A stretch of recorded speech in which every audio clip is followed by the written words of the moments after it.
Fabien Frechter, qui mène ce projet municipal avec Naturellement Verneuil depuis plusieurs mois. Je crois que maintenant, on ne le présente plus, il est à votre écoute. Il vous rencontre et ce soir, il va dialoguer avec vous pour vous présenter notre projet municipal. Fabien Frechter. Vous vous en souvenez? C'était le 26 octobre dernier, nous lancions ce que nous appelions la Grande Marche. Un moment fort pour nous, nous étions déjà plusieurs dizaines, tous les soirs, tous les week-ends, à venir frapper à vos portes pour vous écouter et petit à petit construire un document qui nous a permis de recenser vos regards, vos retours et la totalité surtout des envies que vous aviez. Cette grande marche, vous vous souvenez sans doute des résultats. C'était des chiffres clés, des chiffres assez forts. On avait déjà noté notamment que 95% des 750 questionnaires que nous avions remplis notaient que vous aimiez Verneuil, que vous aimiez notre ville parce que c'est une ville-village, une ville verte. Vous vous souvenez aussi du chiffre, un chiffre qui a été beaucoup repris dans la presse par les associations. 70% des personnes interrogées se prononçaient contre la RD 154, contre le projet d'aménagement de la pointe de Verneuil et la construction d'une marina. Vous vous souvenez également que 60% d'entre vous disaient connaître GPSEO, notre intercommunalité, et précisaient que vous ne croyez pas à un candidat, que vous ne voteriez pas pour un candidat qui n'aurait pas de projet ni de vision sur l'intercommunalité. Parmi les autres retours, vous vous en souvenez, vous aviez des idées clés. Mettre davantage de bancs, développer des loisirs, repenser les mobilités, des choses que vous nous avez partagées de très nombreuses fois. Vous aviez également, disons, des préoccupations. Arrêter les constructions, augmenter les zones d'emploi et bien sûr, améliorer encore une fois les réseaux de transport et la mobilité dans notre ville. Des petites choses, vous allez voir qu'on a intégré pas seulement à notre projet, mais intégré dans une vision plus globale que nous allons adresser ce soir. Plus important encore, nous avions fait une étude quartier par quartier. Cette étude quartier par quartier, nous l'avons réalisée pour vous écouter. Nous l'avons surtout constituée pour être à votre écoute et répondre quartier par quartier à vos attentes. Je vais balayer très rapidement les demandes que vous nous aviez faites. Ce sont des choses que nous avons intégrées de manière plus globale ensuite. Vous allez voir que ce sont des choses très simples, des choses qui reviennent toujours les mêmes choses qui reviennent et qui sont finalement relativement au cœur de notre projet puisque c'était vos demandes, vos attentes. Vous vous souvenez dans les clairières, vous nous disiez vouloir davantage de bus, protéger, valoriser notre forêt, faire du stationnement une priorité, on va avoir l'occasion d'en reparler. Vous vouliez la création d'un nouveau quartier derrière la gare des Clairières pour assurer la pérennité de l'école Prévert. Il y avait eu beaucoup de craintes sur la fermeture de cette école. Suite à la fermeture des classes, peut-être que c'était le momentum puisqu'on était quelques jours, quelques semaines après, mais il y avait eu des retours très forts. Vous nous disiez plus globalement un grand stop aux constructions, une chose qu'on retrouve dans différents quartiers. Si on voyage dans la ville, près du quartier SNCF, vous savez ce quartier qui va être réaménagé durant les prochaines années, on avait des choses qui revenaient sans cesse, des choses qui reviennent encore une fois partout dans la ville. C'est important de voir que les préoccupations sont à peu près toujours les mêmes, puisque c'est en réponse à ces préoccupations terrain que nous avons constitué ce début de programme. La sécurité, le développement d'activités, la lutte encore une fois contre la densification du bâti, notamment à courte échéance, puisque vous savez que dans le cadre du réaménagement du quartier SNCF, 2 nouveaux immeubles seront bientôt construits.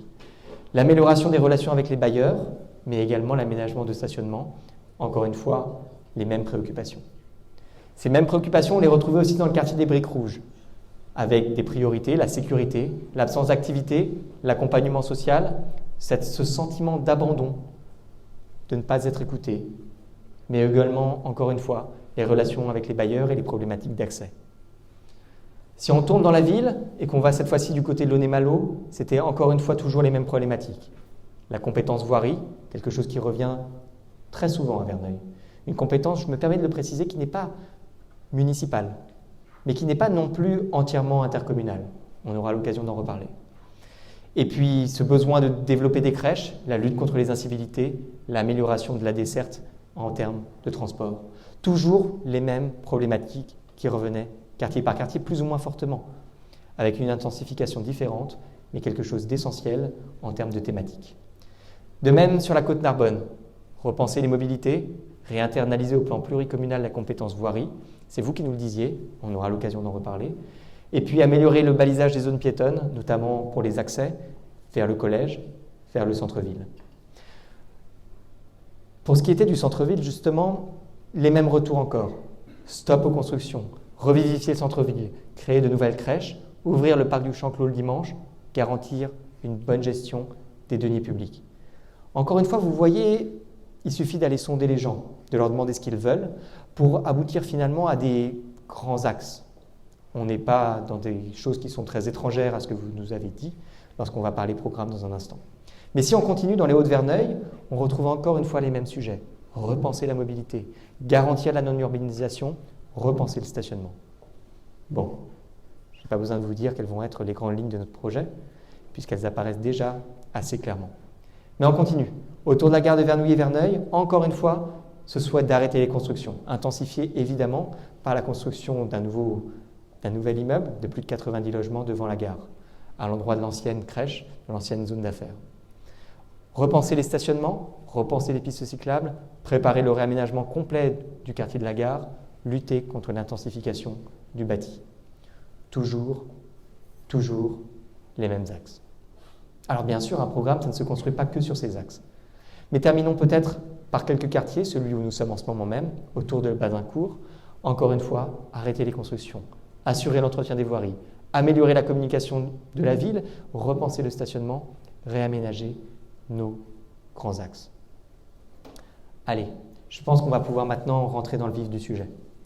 Parce que vous avez compris ce que vont être nos grands angles, nos grands axes, et plus globalement, vous avez compris de quoi on va parler ce soir lorsqu'on parle de notre projet.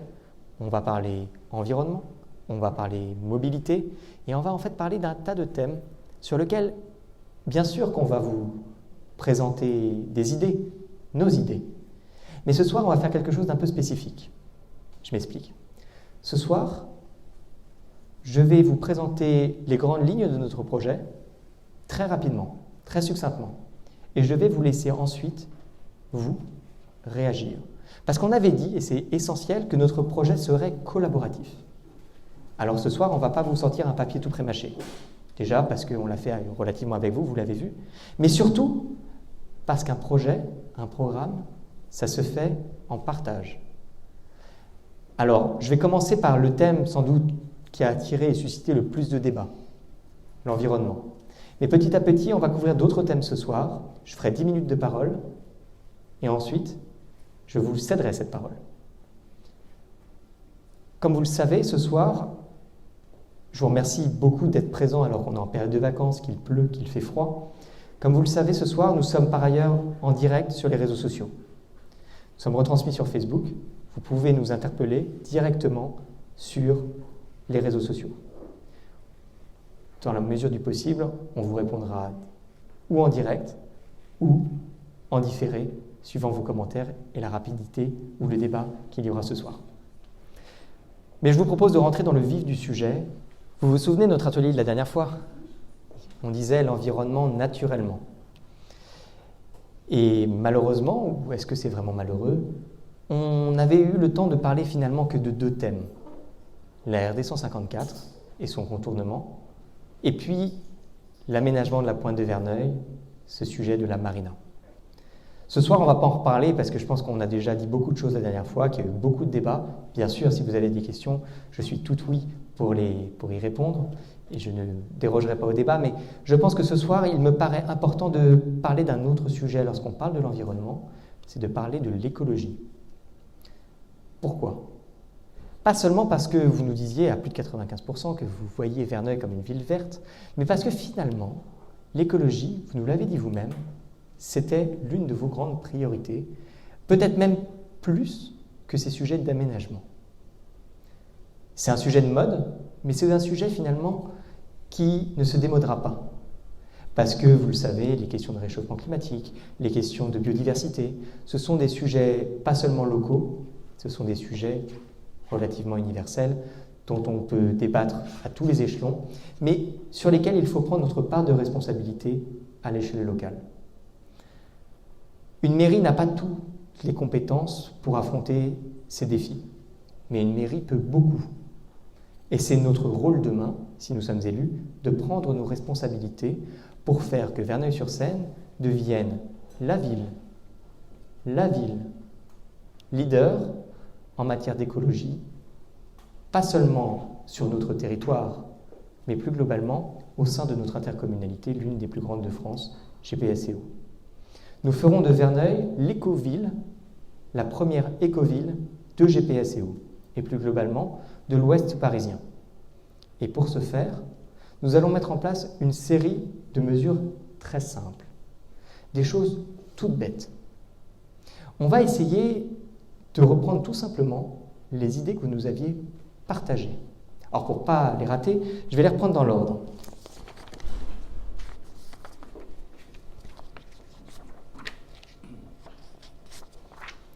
Vous nous aviez dit, la dernière fois, vous vous souvenez, que vous vouliez une municipalité responsable et exemplaire. Vous vous souvenez, vous avez peut-être vu sur les réseaux sociaux, on a été posé la question à différentes personnes sur ce que c'était pour vous une municipalité responsable et exemplaire. On a demandé à des élus, notamment à Bruno Millienne, mais aussi à notre député Michel de Vaucouleurs, et puis plus globalement à d'autres élus, ce qu'ils entendaient par là.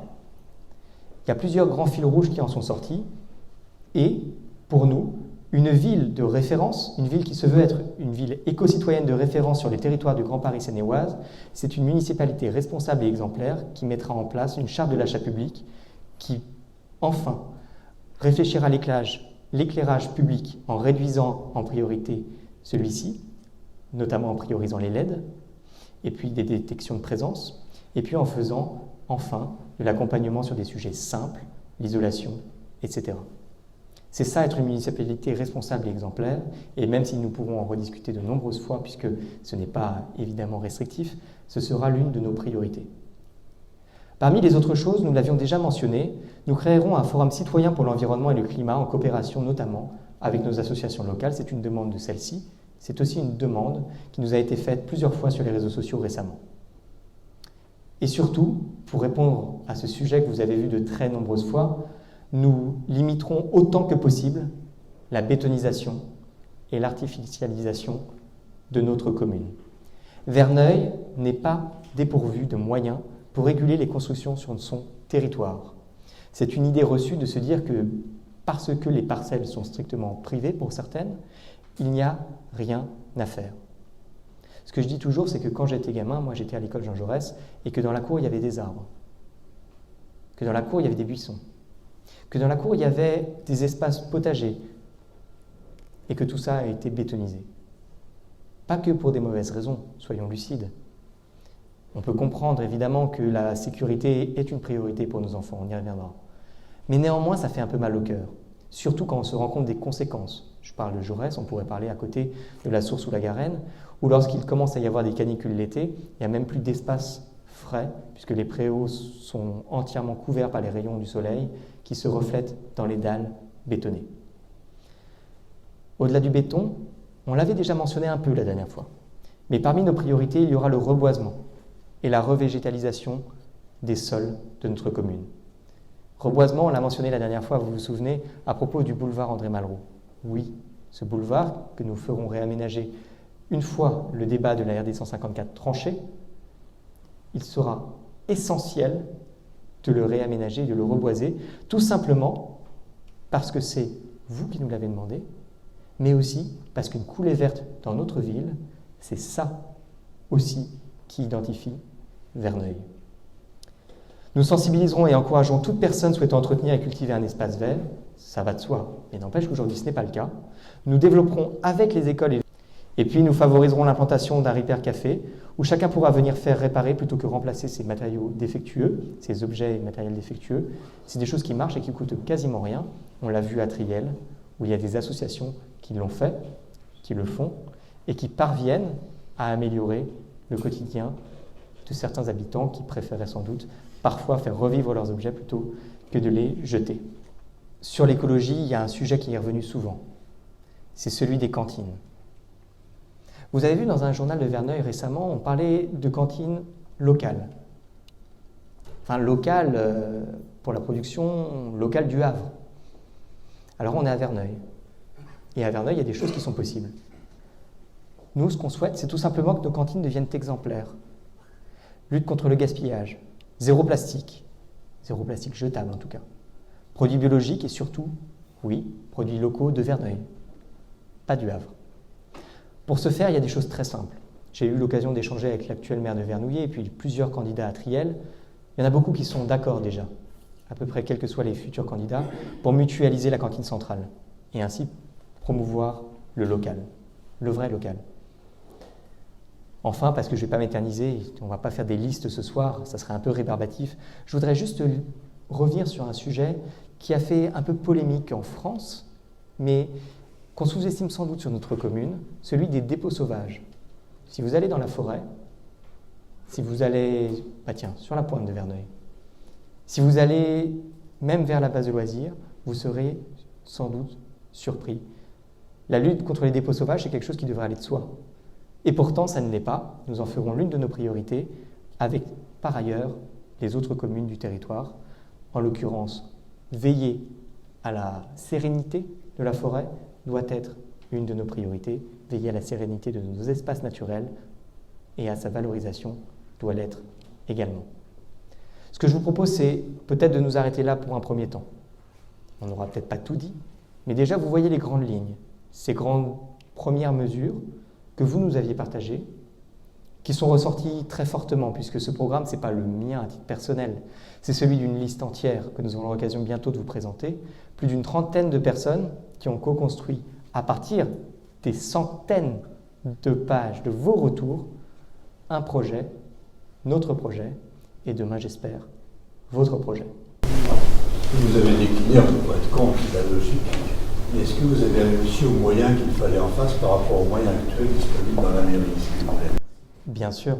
Aujourd'hui, nous avons connaissance et si nous avons déjà une partie des documents, ils seront présentés la semaine prochaine au conseil municipal, si cela vous intéresse, sur les différents budgets de la commune, les prévisions, etc.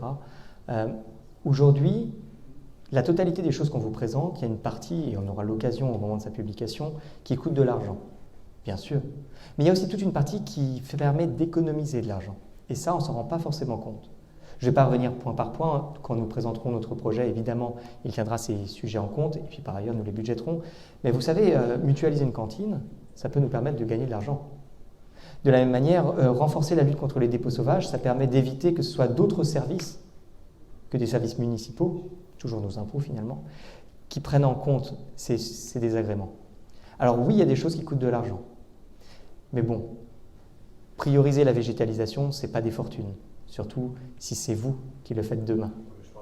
Mais plus globalement, la totalité des choses qu'on va vous présenter ce soir, on les a pensées dans le cadre d'un budget de Verneuil, dans ce fameux cadre d'un budget par ailleurs qui va être impacté par différentes choses, mais j'y reviendrai tout à l'heure quand on parlera strictement finance et attractivité, parce que vous savez aujourd'hui que le budget de la ville, c'est une chose, et le budget de la ville aujourd'hui n'est pas celui de demain, notamment puisqu'il sera impacté par différentes choses, l'évolution des taxes, bien entendu, l'évolution par ailleurs de la croissance française qui aura des impacts lorsqu'on parlera emprunt, lorsqu'on parlera financement des différents éléments de notre projet, et puis surtout lorsqu'on parlera des manières dont nous voulons renflouer d'une certaine manière les caisses à long terme, mais je ne vais pas gâcher le suspense tout de suite parce que ça serait trop facile.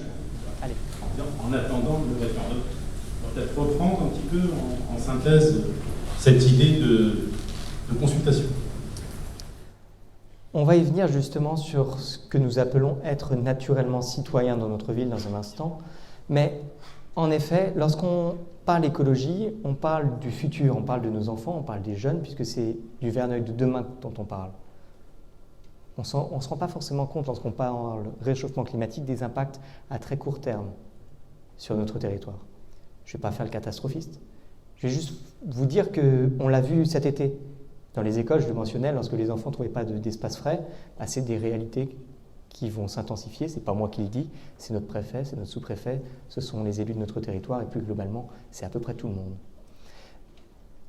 Par conséquent, lorsqu'il faut faire face à ces priorités, il s'agit souvent de faire des choix. Et on ne peut pas aller contre les habitants. Il faut aller avec les habitants.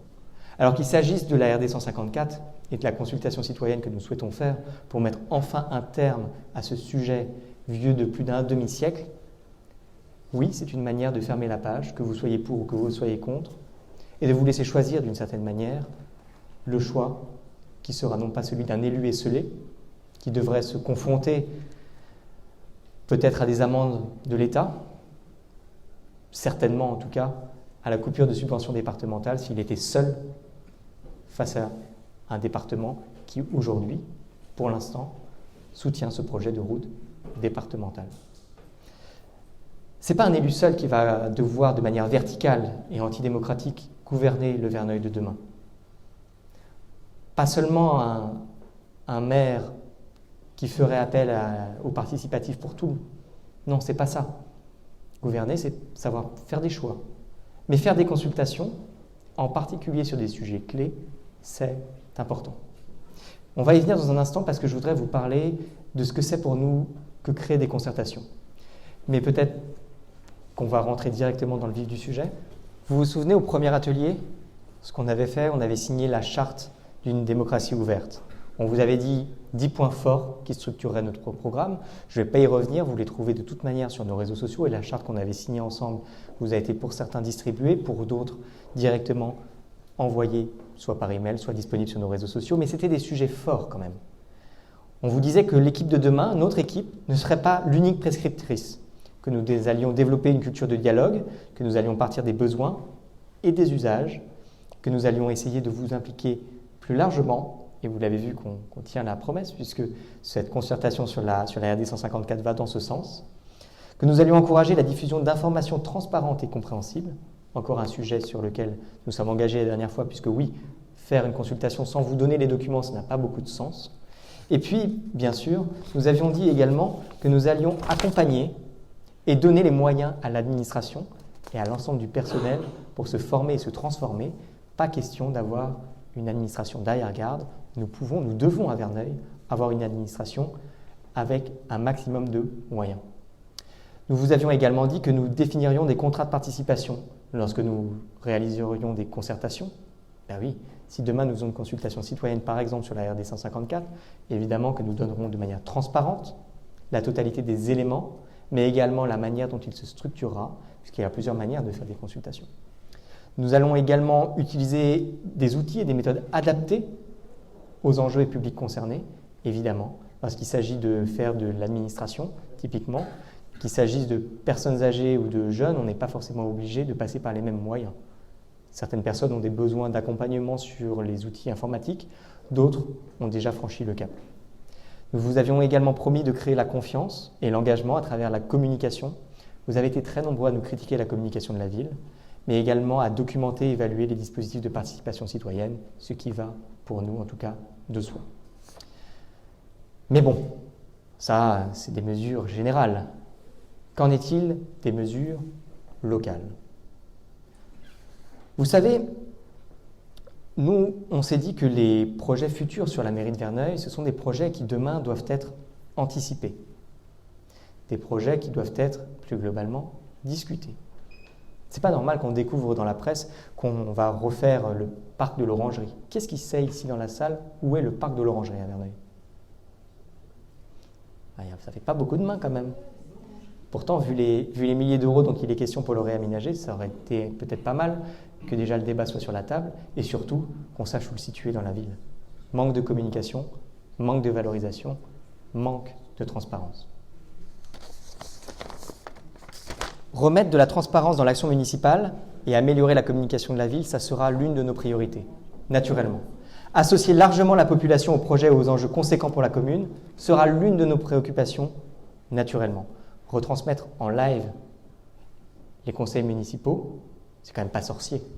Il suffit d'une caméra, il suffit d'une personne comme Xavier aujourd'hui qui peut tenir une caméra afin qu'elle soit droite et puis hop, on peut participer en direct demain au conseil municipal. Mais aussi, la transparence, c'est de la transparence financière. Faire auditer les finances de la commune en début de mandat et en communiquer les conclusions telles quelles sera l'une de nos premières priorités. Aujourd'hui, on a déjà un état des lieux des finances qui, encore une fois, sera présenté la semaine prochaine au conseil municipal, mais on n'a pas connaissance exactement de la manière dont les choses sont constituées et un audit indépendant nous paraît un prérequis après 3 mandats de 6 ans, 18 ans, sans vraie visibilité, et où même l'opposition n'a pas cherché, jusqu'à aujourd'hui, à faire la transparence sur les finances publiques. Veiller à la disponibilité des élus, notamment par le biais de permanences hebdomadaires physiques et digitales, ce sont aussi des choses très simples. Et pourtant, vous avez été très, très, très nombreux à nous dire que vous ne voyez en fait les élus que quelques mois par tous les 6 ans, juste avant les échéances municipales. Alors vous dire qu'on sera présent tout le temps, vous n'allez pas nous croire. Je le sais parce qu'en fait, avec ceux dont j'ai pu parler sur le marché, vous nous dites ça pendant la campagne et puis après, en fait, vous allez disparaître. Mais en fait, les petits rendez-vous qu'on est en train de créer, notamment tous les dimanches soirs à 19h, on répond à vos questions en direct sur les réseaux sociaux sans forcément qu'on ait besoin finalement d'une grande assemblée comme ce soir. En fait, on se rend compte tout naturellement que ce sont des rendez-vous qui ne prennent pas forcément pour nous beaucoup de temps, qui sont très appréciés. Moi, j'étais encore une fois surpris lors de notre premier rendez-vous dimanche soir d'avoir des milliers de personnes qui nous regardaient. Et puis, des choses toutes bêtes, des choses toutes simples, être présent sur les marchés, être à votre écoute et surtout répondre aux courriers que vous faites à la mairie sont des choses que vous nous avez dit ne pas être le cas, sont des choses que demain, nous serons en mesure de changer. Créer des assemblées consultatives, c'est également une demande que vous nous avez faite. Des conseils des jeunes, des conseils de quartier, des conseils des aînés, des conseils. Le problème des conseils, c'est que vous nous avez dit que s'ils ont été abandonnés, c'est parce qu'ils n'étaient pas très vivants et parce qu'ils étaient consultatifs, ils n'étaient jamais finalement pris en compte. C'est un fait. Alors pour redonner de la vitalité à notre ville, nous ferons des choses très simples. En anglais, on parle d'empowerment. En français, on parle tout simplement de redonner la confiance, redonner le pouvoir à ces assemblées consultatives, en leur donnant la possibilité de venir pitcher leurs idées au conseil municipal, avec la visibilité dont ce conseil bénéficiera, puisqu'encore une fois, il sera retransmis à l'ensemble de la population en direct et bien sûr en replay. Nous mettrons également en place de la transparence sur d'autres sujets, notamment veiller à la transparence et au respect des règles d'attribution des logements sociaux et des marchés publics est une priorité. Est-ce que c'est le cas aujourd'hui? Est-ce que c'est bien fait? Peut-être. Et vous avez tous, ou du moins beaucoup d'entre vous, fait la remarque lors des questionnaires que nous avons remplis et puis des discussions que nous avons eues depuis, vous ne saviez juste pas comment ça fonctionne. Vous ne compreniez pas comment la mairie fonctionne. Vous vouliez savoir. Vous aviez envie de comprendre. Et vous nous disiez que vous ne compreniez pas et qu'il n'y avait pas vraiment moyen de pénétrer ce château fort comme s'il était imprenable, incompréhensible, sibyllin. Et pourtant, être déçu, c'est possible, mais au moins connaître les règles, c'est quand même un peu mieux. Enfin, c'est une chose qui me paraît franchement presque superflue, parce que j'aimerais que ça soit inutile. Mais au vu des situations qui nous ont été remontées, je pense qu'il sera temps aussi de mettre en place une charte de bonne conduite des élus et des fonctionnaires municipaux, et par ailleurs, de réduire les frais de mission des élus et, encore une fois, de supprimer les dépenses non essentielles. C'est vous qui nous l'avez dit, c'est vous qui nous l'avez remonté. Tant que nous n'avons pas, d'une certaine manière, les rênes de la mairie, je ne peux pas vous dire la situation réelle. On la découvrira le cas échéant. Mais avec vous, nous ferons cette transparence et nous co-construirons ensuite la ville de demain à partir de sa réalité, de manière engagée et avec vous, je dis bien avec vous, aux manettes. C'est ça pour nous, être naturellement citoyen, c'est faire que les projets de demain soient anticipés et finalement soumis à l'intelligence collective. Voilà. Tout à l'heure, Michel, tu as posé la question combien de personnes ont participé au conseil municipal et j'ai vu que c'est très réduit, très peu de personnes qui ont participé, moins une fois ou deux fois. Alors il y avait une idée séduisante qu'on a discutée, qu'au lieu que les citoyens vont vers la mairie, vers le conseil municipal, et pourquoi pas que le conseil municipal se délocalise de la mairie dans des quartiers, ce qui permet à la participation des citoyens d'être au cœur du système et au cœur de... Est-ce que vous pouvez nous dire un peu plus, Fabien, par rapport à cette idée et qu'est-ce que vous en pensez? Tout à fait. C'est une des choses, d'une certaine manière, qui paraît complètement superflue quand on y pense comme ça. Parce que Verneuil, c'est quand même une ville-village. On pourrait se dire que ce n'est pas très sorcier d'aller à la mairie une fois par mois, une fois tous les 2 mois parfois, pour assister au conseil municipal. Sauf qu'on s'est rendu compte qu'il y avait des populations qui ne venaient jamais pour différentes raisons. Parfois des bonnes raisons, mais parfois aussi des mauvaises. Des choses toutes bêtes. Imaginez des conseils municipaux pouvant se tenir dans certains quartiers, notamment le quartier SNCF, c'est vrai que ça nous a été souvent remonté, des quartiers qui se sentent isolés et qui d'une certaine manière y verraient peut-être un regain de prise de conscience, une prise de position forte en termes de proximité. Mais on ne veut pas faire que de la com. Alors c'est très clair, oui, on pourra délocaliser ponctuellement les conseils municipaux, mais ce qu'on veut, c'est tout simplement être les plus efficaces possibles. Et être efficace, ça ne veut pas juste dire se déplacer, se bouger, diffuser en direct et en replay. Ça veut aussi dire que ces conseils municipaux, on va largement les revisiter. Parce qu'ici, il s'agit de présenter des documents auxquels les gens n'ont pas accès, ça ne sert à rien. Or, ceux d'entre vous qui ont pu aller à des conseils municipaux, vous avez vu comment ça marche. On vous donne des documents, ou du moins on les projette, vous ne les avez pas. Seuls les élus les ont, et souvent ils les ont la veille, et donc ils prennent des décisions un peu à la va-vite. La majorité vote d'un seul tenant, l'opposition vote d'un seul tenant, et en fait il n'y a pas de débat démocratique, il y a juste et simplement un débat démagogique, et donc peu d'intérêt finalement à y assister. Je vous rassure, pour ceux qui n'y ont pas été, vous n'avez finalement rien raté à propos des conseils municipaux. Et c'est bien dommage. Donc oui, repenser, revisiter les conseils municipaux, ça sera l'une des priorités. Ça sera l'une des priorités aussi d'envisager l'engagement des citoyens durant ces conseils, avec des interventions peut-être sur les réseaux sociaux, et en tout cas des prises de conscience, des prises de contact un peu différentes lors de ces grands moments quand même sensés de démocratie de notre ville.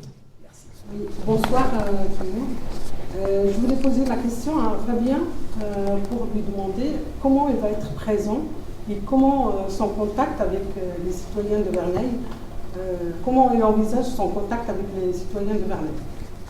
C'est tout bête, on va faire des choses qui sont révolutionnaires. Être présent sur le terrain, ça veut dire être présent continuellement auprès de vous.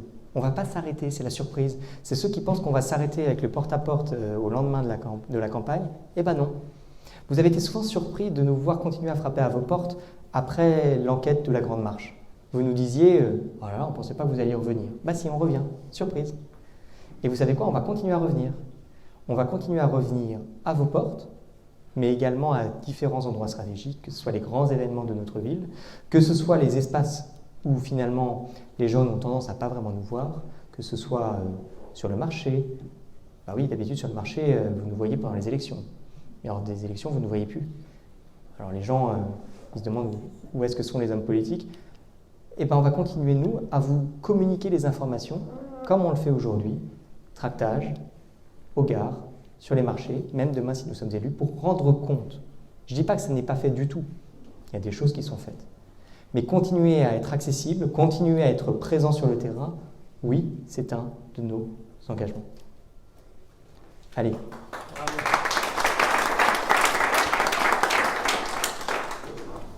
C'est donc le sujet que nous allons traiter maintenant avec Fabien, à savoir la mobilité. Pour ce qui est de la mobilité, vous nous avez fait remonter certains points. Vous nous avez dit que le centre-ville était de plus en plus congestionné. Par ailleurs, que les routes étaient de moins en moins praticables. Malheureusement, les voiries sont souvent abîmées. Et puis par ailleurs, les trottoirs sont impraticables.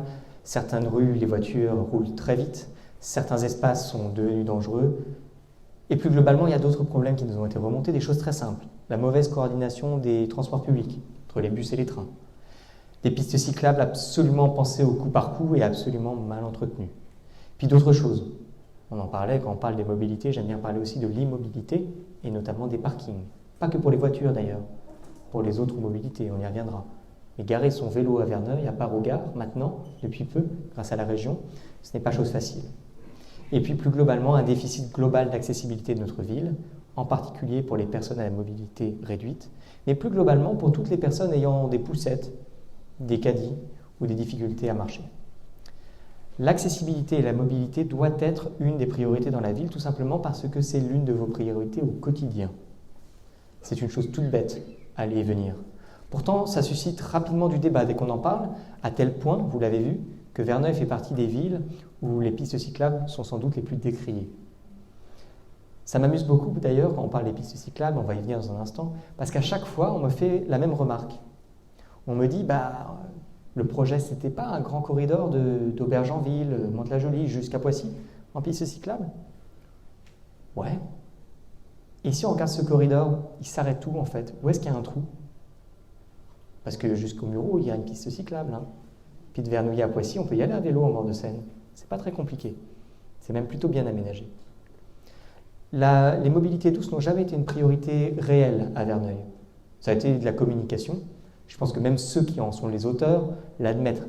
Aujourd'hui, la piste cyclable qui est dans la grande rue est tout sauf bien organisée. D'ailleurs, tellement dangereux de les utiliser qu'on voit les vélos rouler à côté. Bref, pour ce qui est des mobilités douces, pour les favoriser, il s'agit de développer des infrastructures nécessaires. Alors qu'est-ce que ça veut dire? Alors déjà, il faut savoir qu'en termes de mobilité, avant d'adresser les sujets, je voudrais faire une petite incise. Les mobilités, c'est un sujet qui est délicat parce que la mairie n'a pas la totalité des compétences. Alors quand on a travaillé le sujet des mobilités, on l'a travaillé notamment avec évidemment les élus aujourd'hui de GPSO, puisque la compétence mobilité est partagée parfois sur certains sujets, on va y venir, avec l'intercommunalité. Et puis nous avons dû travailler aussi avec des conseillers régionaux, parce que pour le coup, nombreux sont les sujets de mobilité qui sont pour le coup de la compétence régionale. Mais il y a des choses très simples.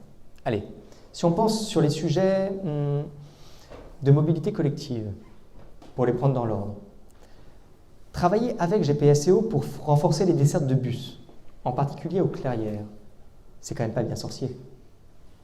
Désenclaver les quartiers isolés tout en favorisant les bus électriques moins larges et de plus petite taille, ça résoudrait deux problèmes en un, parce que vous avez été tellement nombreux à nous dire que, dis donc, dans la rue Claire, les autobus ils sont très grands, ils sont vides et par contre ils passent pas. Et en plus, comme elle a double sens, ça passe vraiment pas. Vous avez été nombreux à nous dire que les autobus aux clairières, ils sont vides. Et par contre, il n'y en a pas le week-end. Donc c'est pas très pratique quand on veut sortir en centre-ville ou dans Paris ou où vous voulez finalement. Il faut y aller à pied, c'est pas sorcier lorsqu'on peut marcher. Et les personnes qui ne peuvent pas marcher pour différentes raisons, elles se retrouvent coincées.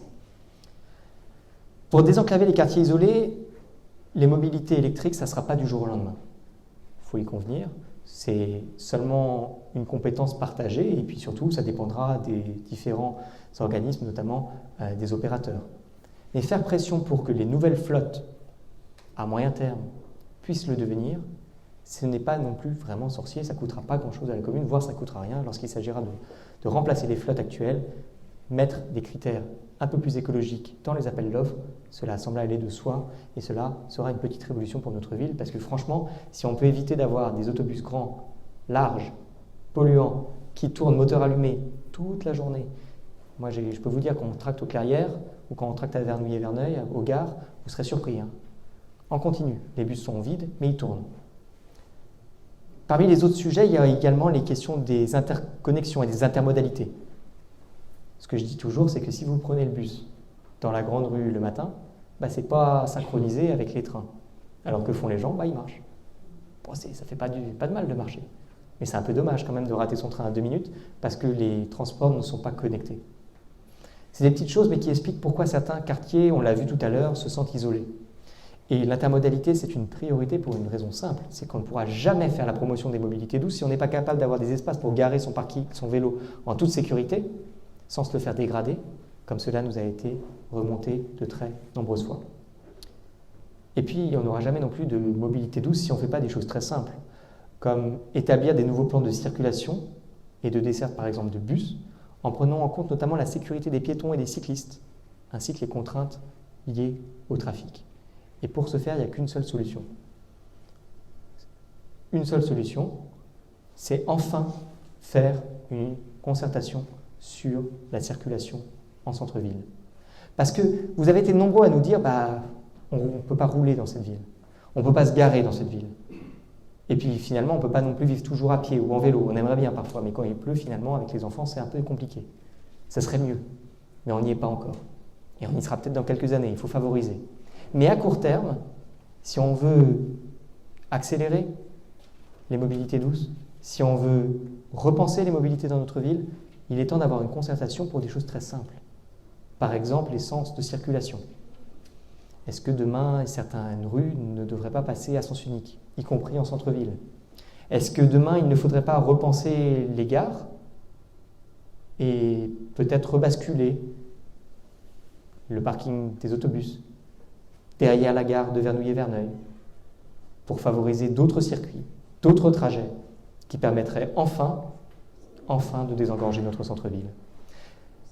Vous avez été très nombreux à nous dire que c'était des sujets compliqués, que c'était des sujets sur lesquels on n'avait pas entièrement la main. Ce n'est pas tout à fait faux. Mais faire une concertation sur la circulation, ce n'est pas non plus très sorcier. Et par ailleurs, ça pourrait englober des sujets où pour le coup vous êtes plutôt tous d'accord quand ça concerne la vitesse et la sécurité routière. Il y a des rues dans Verneuil, tout à l'heure j'en parlais à l'entrée, on disait qu'il y avait des rues où des zones 30, 50, qui n'étaient pas du tout respectées, où les accidents n'avaient pas encore eu lieu, mais où chaque jour c'était moins une. Ces rues, on les connaît, vous les connaissez, devant certaines écoles, dans certains espaces où il y a beaucoup d'enfants. Réaménager ces rues, ça coûte de l'argent. Les repenser entièrement, ça coûtera trop cher, il faut l'admettre. Mais par contre, faire des choses très simples, que ce soit des ralentisseurs, que ce soit de la prévention, et bien déjà ça pourrait changer beaucoup de choses, en particulier dans certains quartiers, mais je répondrai aux questions s'il y en a un peu plus tard. Étendre le centre-ville piéton et renforcer la signalisation des parcours par des panneaux clairs et visibles, c'est aussi une chose qui est essentielle. Mais typiquement, lorsque vous voyez le week-end des gens qui marchent, et qui ne sont pas de la ville, on se rend compte qu'il y a quand même 2-3 personnes qui se promènent et qui visitent notre ville, qui viennent parce qu'elles ont vu sur le site internet ou sur les différents guides de tourisme que Verneuil est connu pour Châteaubriand, pour Tocqueville, et qu'il y a un fameux chemin des Aulnes où on peut se promener et redécouvrir notre ville. Moi, le chemin des Aulnes, je le cherche toujours, et sa valorisation, je le cherche toujours. Et pour le coup, ça ne coûterait rien de demander aux enfants des écoles de nous faire des petits panneaux, comme on le faisait finalement à Jaurès à l'époque, sur d'autres sujets. À l'époque, c'était au Talweg, et demain, ça sera justement repenser la mobilité piétonne dans notre ville, l'améliorer, la protéger, et inscrire dans ce cadre des choses comme Carapate ou d'autres mobilités. Et puis, il y a une chose que je voudrais vous dire ce soir, parce que ça ne va pas vous faire plaisir. Je voudrais vous dire un truc qui ne va pas vous faire plaisir du tout. C'est que demain, vous savez, Éole va arriver dans notre ville. Et que dans les promesses d'Éole, il y a des choses qui sont positives. Puis il y a des choses qui sont, on va dire, pour le moins problématiques. Mais je pense qu'elles ont été relativement cachées pour pas qu'on s'en offusque trop tôt. Vous savez que dans le cahier des charges d'Éole, il est marqué noir sur blanc que la totalité, dans un rayon de 500 mètres, dans un rayon de 500 mètres autour des gares, la totalité des parkings devrait être payants. Vous le saviez? Eh bien, à Verneuil, Vernouillet-Verneuil, pour la gare de Vernouillet-Verneuil, déjà, ça sera bien problématique. Mais aux Clairières, j'aimerais bien savoir comment on va faire, surtout s'il y a des nouvelles constructions, comme cela a l'air d'être lancé au niveau des anciens terrains de tennis. Ça va être compliqué de circuler, ça va être compliqué de stationner, ça va être compliqué si on n'est pas prêt à revoir l'immobilité dans notre ville. Et en l'occurrence, développer l'offre de parking gratuit à côté de ces parkings payants, ça va être un gros sujet. Il y a des choses très simples. Je ne vais pas rentrer dans les détails ce soir, mais déjà, imaginer des cartes de résidents une fois qu'Éole sera présent, ça nous paraît être une priorité. Pourquoi? Parce que c'est normal que les résidents puissent se garer sans se prendre des amendes. Alors pas que les résidents par ailleurs, les professionnels. Le nombre de professionnels qui nous disent se prendre des prunes parce qu'en l'occurrence, ils ne peuvent pas venir travailler tranquillement parce qu'ils ne savent pas où se garer, ça devient effarant. Et puis les habitants qui, eux, n'ont pas forcément d'espace praticable pour se garer, c'est une demande toute bête qui ne coûte pas grand-chose, mais qui permet tout simplement de prioriser les habitants dans leur quartier. Et puis plus globalement, quand on parle de mobilité, on parle d'immobilité, mais on parle aussi d'accessibilité.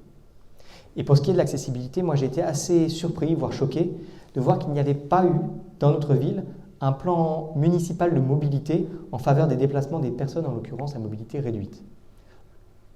Si vous regardez, très peu de commerces sont accessibles. Il y en a, il ne faut pas non plus. Mais les médecins, vétérinaires, crèches, écoles, les choses avancent, les choses s'améliorent, il faut le reconnaître aussi parfois. Mais néanmoins, on a été interpellé par des associations, on a eu l'occasion d'échanger avec elles, les choses sont loin d'être parfaites et il est temps de prendre le sujet à bras-le-corps parce que l'accessibilité, pour le coup, ne peut pas, je dis bien ne peut pas, on ne peut pas transiger sur l'accessibilité. Je ne vais pas m'appesantir, on aura l'occasion d'en rediscuter tout de suite si vous avez des questions, plus tard lorsque nous publierons par écrit et que vous aurez sans doute des retours, des regards sur ces sujets. Mais peut-être que le plus simple dans un premier temps, c'est de vous céder la parole. Et moi, je vais vous poser la question par rapport de la délocalisation de la gare routière derrière la gare de la Gaudrier-Verneuil. Comment vous faites? C'est une passe travaux jusqu'en minimum 2026. Alors, je vais vous répondre extrêmement simplement. C'est que aujourd'hui, les terrains derrière la gare de Vernouillet-Verneuil ne sont pas à vendre. Et c'est plutôt une bonne chose. Ils appartiennent à la SNCF, ils sont utilisés dans le cadre du réaménagement du projet EOL, mais déjà, on sait que ces terrains seront à vendre après l'aménagement de la gare. Et en l'occurrence, bien sûr que ça sera long, bien sûr que ce n'est pas pour demain. Mais néanmoins, il y a des petites choses qu'on peut commencer à faire tout de suite. Je m'explique. Évidemment, on ne va pas mettre tout le parking tout de suite derrière. Il y a peut-être quelques lignes qu'on peut commencer à rebasculer tout doucement. Surtout, si on réaménage, agrandit, transforme le parking qui est derrière la gare de Vernouillet-Verneuil et si par ailleurs on en repense en toute transparence les modalités d'accès. Je ne sais pas si vous réalisez qui sont les gens qui ont accès à ce parking.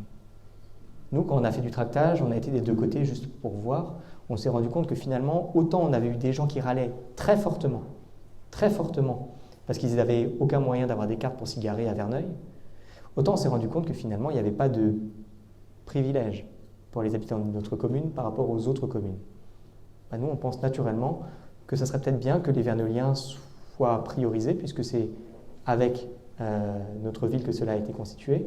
Puis on pense aussi tout simplement que ce parking-là, on devrait avoir une connaissance de manière un peu plus transparente sur sa gouvernance. Ce n'est pas normal qu'aujourd'hui, ça soit donné comme un cadeau, comme si certaines personnes y avaient droit et d'autres n'y avaient pas droit, alors que finalement c'est un parking qui devrait faire plus de transparence.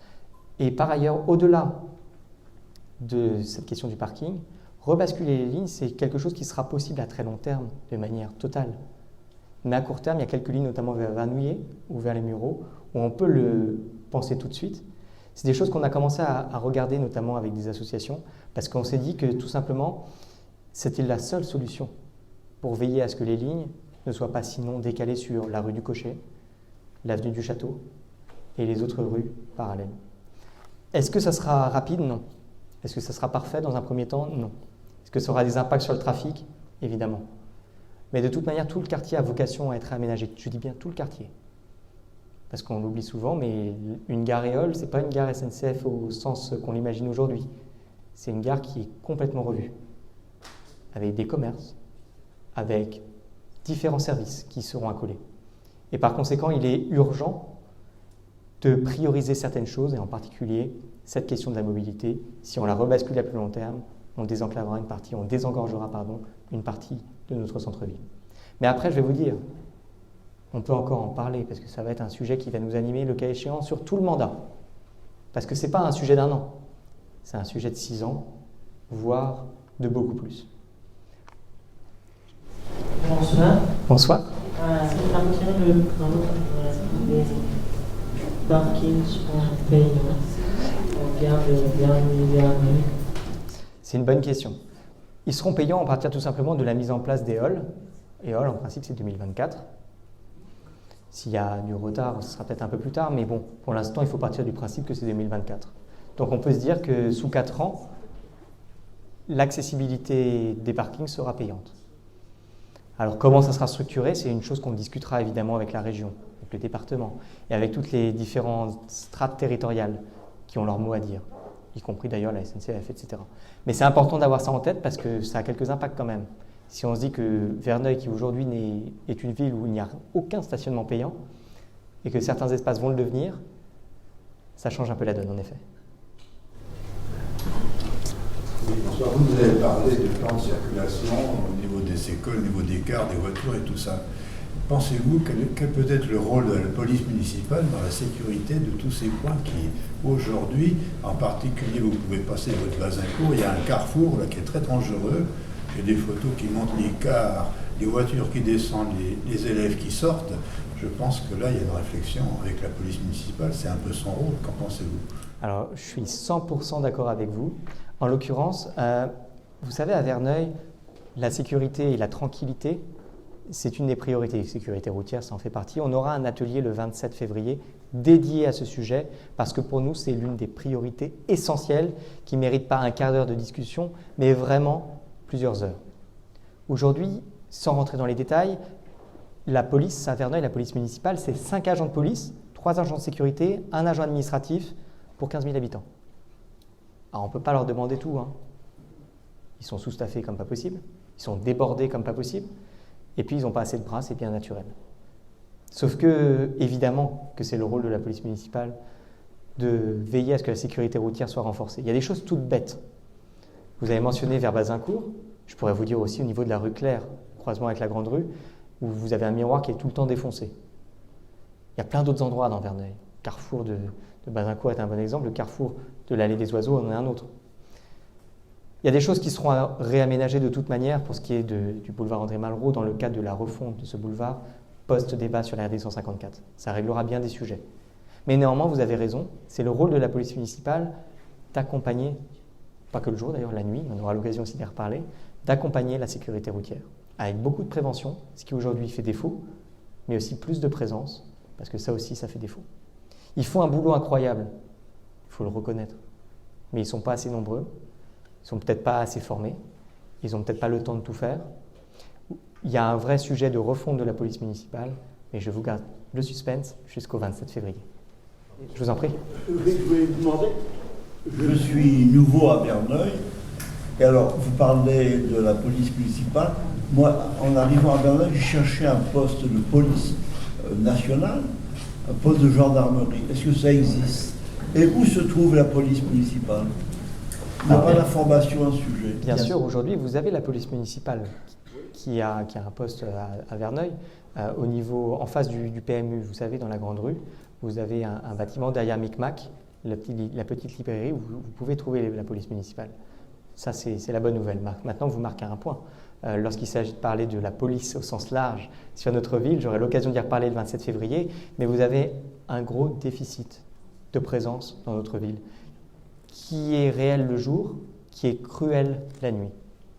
Pourquoi? Parce que la police nationale, aujourd'hui, si vous l'appelez la nuit, voire même à cette heure-ci, s'il se passait un truc là ce soir, elle ne viendrait pas de Verneuil. Elle viendrait de Poissy et elle mettrait un certain temps à arriver. Mais bon, je vous propose de garder la sécurité pour le 27 parce que sinon on ne va pas y arriver ce soir et puis on a encore quelques sujets à discuter.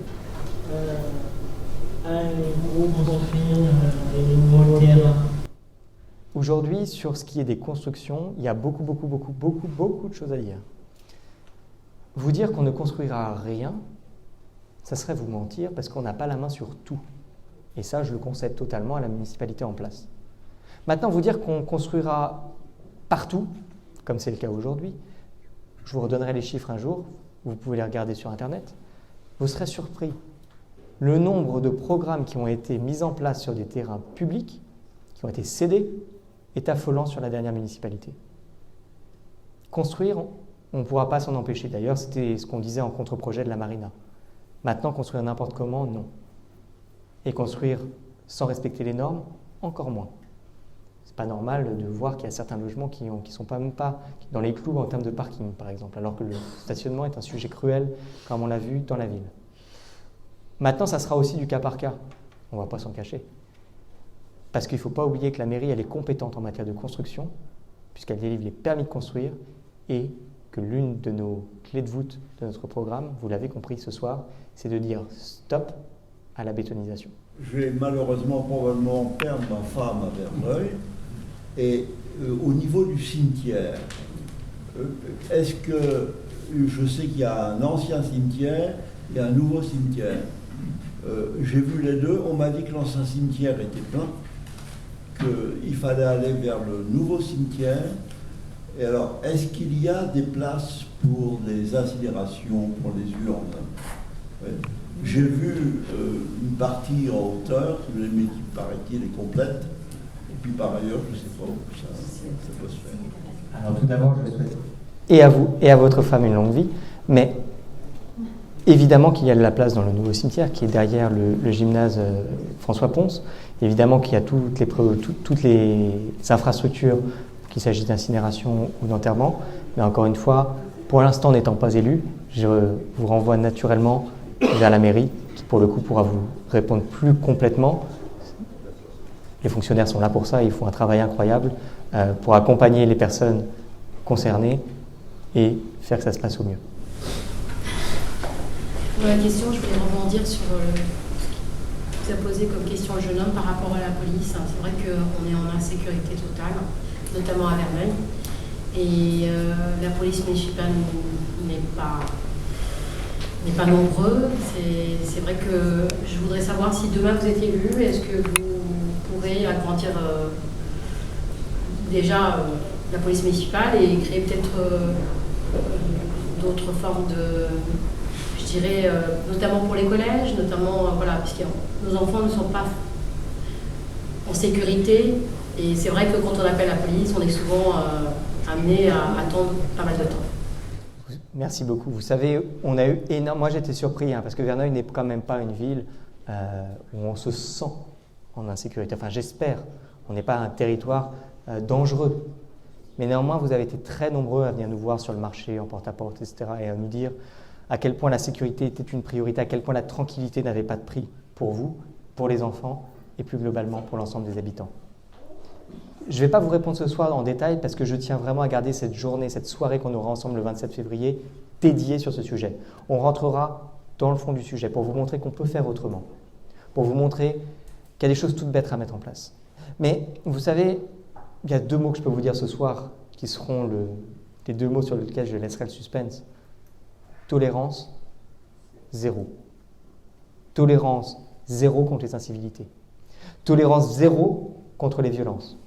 Tolérance, zéro contre les contrevenants connus lorsqu'il s'agit d'infractions routières, de personnes violentes, que ce soit dans les rues, dans les logements ou, en effet, dans les écoles. Je ne vais pas griller le sujet parce que sinon vous n'allez pas venir le 27. Mais oui, le 27, nous parlerons plus en détail de ce que c'est que la tranquillité dans notre ville, parce que c'est un sujet absolument fondamental. Bonsoir. Je voulais vous poser simplement une question, parce que moi j'habite à côté de Notre-Dame, donc l'ancienne résidence SNCF, et quand je vois les jeunes qui sortent de Notre-Dame, il y a des bus réservés pour eux. Et la chose que je ne comprends pas, c'est que les gens qui sortent de la zone SNCF ou autre n'ont aucune sécurité pour eux. Tout est lié pour les gens de Notre-Dame. Je ne dis pas que c'est des monstres, mais pour l'instant, c'est nous qui sommes les monstres. En passant par eux, on ne peut pas passer les passages piétons normalement. On essaie de passer de l'autre trottoir en face où les bus passent, et au niveau de la grande rue, les bus ne peuvent plus passer quand il y a une voiture qui veut passer le long du PMU. Et ça, je trouve ça un peu dommage. Vous avez raison. Moi, je vais vous dire quelque chose. J'en ai assez d'un sujet, c'est qu'à chaque fois qu'on parle de la mobilité aux abords de Notre-Dame, on fait comme si c'était de la faute à Notre-Dame. En l'occurrence, ce n'est pas vrai. La ville a sa responsabilité. Notre-Dame, c'est une richesse pour notre ville. C'est tout bête, c'est tout naturel. On aura l'occasion d'en rentrer dans les détails s'il le faut plus tard, mais pour moi, repenser la mobilité aux abords de Notre-Dame, que ce soit les stationnements, que ce soit la sécurité de ces stationnements. Vous savez, en l'occurrence, le quartier qui est aujourd'hui l'ancien quartier SNCF, le bailleur Domnis va entraîner son réaménagement. Il y a des concertations en cours. Ils envisagent notamment d'en faire un quartier entièrement fermé. Ça aura des impacts en termes de mobilité, parce que pour le coup, aujourd'hui, il y a beaucoup de parents qui, lorsqu'ils veulent déposer des enfants, ne trouvent pas d'espace pour se garer et par conséquent se garent dans vos propriétés. Ça entraîne des flux, ça entraîne des désagréments. Il va falloir trouver des solutions parce que demain, si ça ne s'améliore pas et qu'en plus de ne pas s'améliorer, ça s'intensifie puisqu'il y a des nouvelles constructions prévues, on va droit dans le mur de béton. Et en l'occurrence, la concertation, c'est nécessaire parce qu'on s'est rendu compte lors des différents échanges qu'il y a pu y avoir dans le cadre justement de la refonte du quartier, qu'il n'y avait pas d'accord déjà et qu'il n'y avait pas eu de prise en compte des populations. Moi, j'étais à La Réunion lorsque Domis a fait son projet.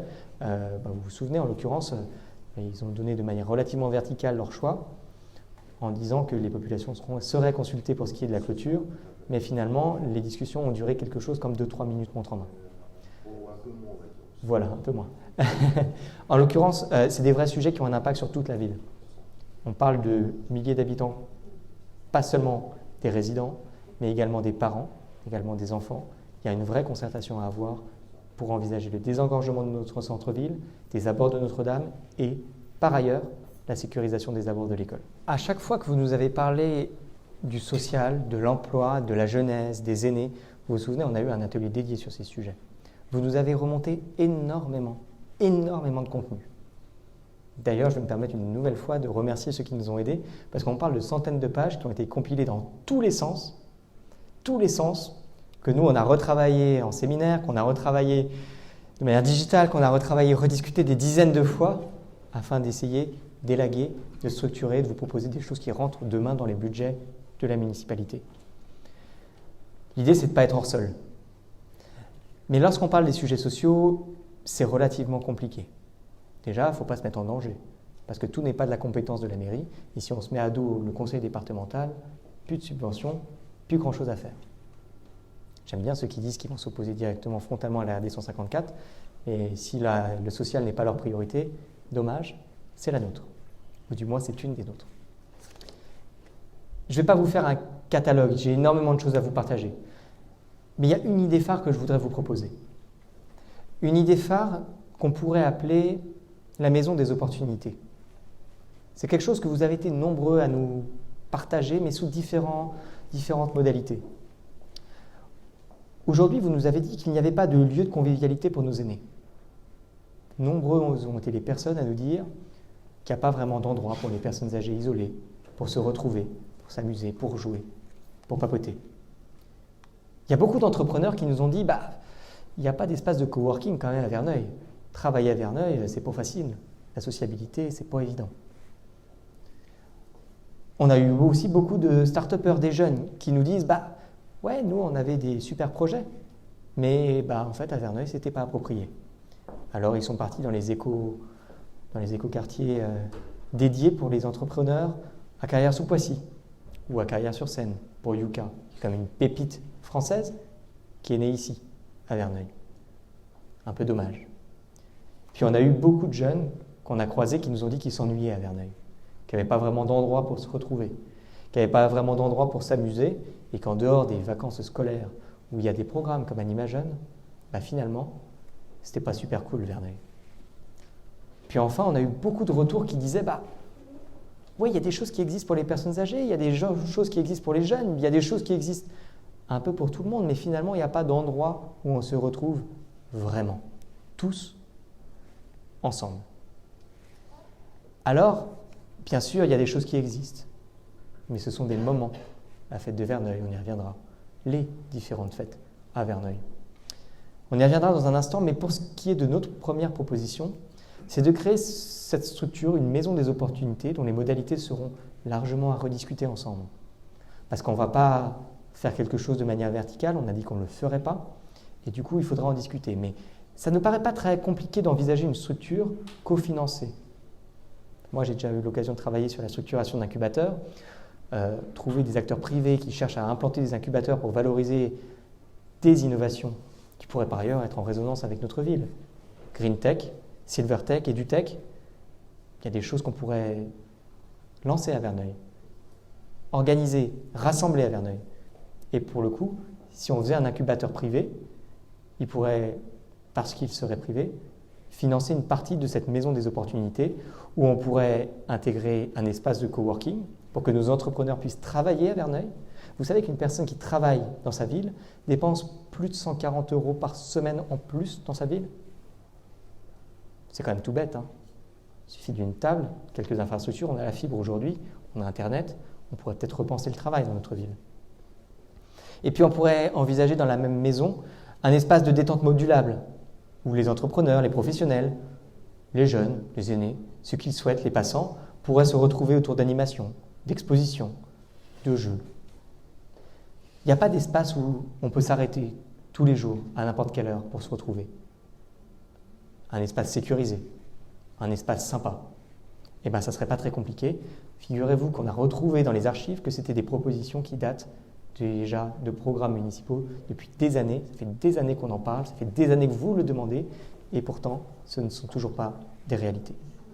Puis une dernière chose, peut-être qu'on pourrait aussi intégrer dans cette grande maison des opportunités un espace dédié aux jeunes, parce que vous avez été nombreux à nous remonter qu'il n'y avait pas vraiment d'espace emploi. Il n'y a même plus de pôle emploi d'ailleurs à Verneuil. Qu'il n'y avait pas vraiment d'espace de formation, d'aide aux devoirs, réunis sous un même toit, avec des parties isolées, peut-être un peu plus structurées, je ne sais pas, avec des cloisons qu'on sait faire maintenant, dédiées aussi à des loisirs. Vous vous rendez compte qu'aujourd'hui, dans une ville de 15 000 habitants, on est l'une des rares villes où il n'y a pas d'espace pour les jeunes, vraiment structuré toute l'année. Bien sûr, il y a un petit espace en bas, juste derrière. Mais regardez les gens qui les fréquentent, à part pour les quelques photos où on voit les espaces vides, c'est pas très sympa. Personne n'y va.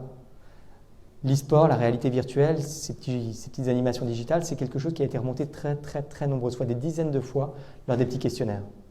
Franchement, on pourrait trouver des partenariats et permettre à Verneuil de créer des petits espaces qui permettent aux jeunes de trouver des animations qu'ils ont nulle part ailleurs. La maison des opportunités, elle n'aura de sens finalement que si elle est structurée de manière intergénérationnelle, si elle est bien faite, si elle est aussi bien positionnée. Il y a plusieurs lieux dans notre ville qui pourraient y l'accueillir. Alors on aura l'occasion d'en discuter. Ça m'amusait parce qu'à partir du moment où on s'est posé la question, nous, mais aussi parfois avec vous, vous nous avez vous-même soumis des idées. Il y en a qui nous avaient dit on pourrait faire ça dans le petit bâtiment qui finalement est relativement vide à côté de la mairie aujourd'hui. Je ne sais pas si vous vous souvenez, il y avait un espace où il y avait des cours de dessin avant. Bon, peut-être. Il y en a qui disaient qu'il faudrait que ça soit plus proche des gares, peut-être intégré à un des projets immobiliers qu'on ne pourra pas freiner, malheureusement. Peut-être dans d'autres quartiers demain, peut-être à plus long terme, de l'autre côté de la gare, pour rebondir sur ce qu'on disait tout à l'heure. Mais ce n'est pas un projet pour dans 10 ans. C'est une demande qui est tellement forte que nous souhaitons la réaliser durant ce mandat. 6 ans, c'est long, mais 6 ans, c'est court. Et pour concevoir cette maison des opportunités, nous le ferons avec vous pour structurer quelque chose qui soit à la fois chaleureux, convivial et qui puisse convier dans un espace unique les différentes personnes qui le souhaiteraient.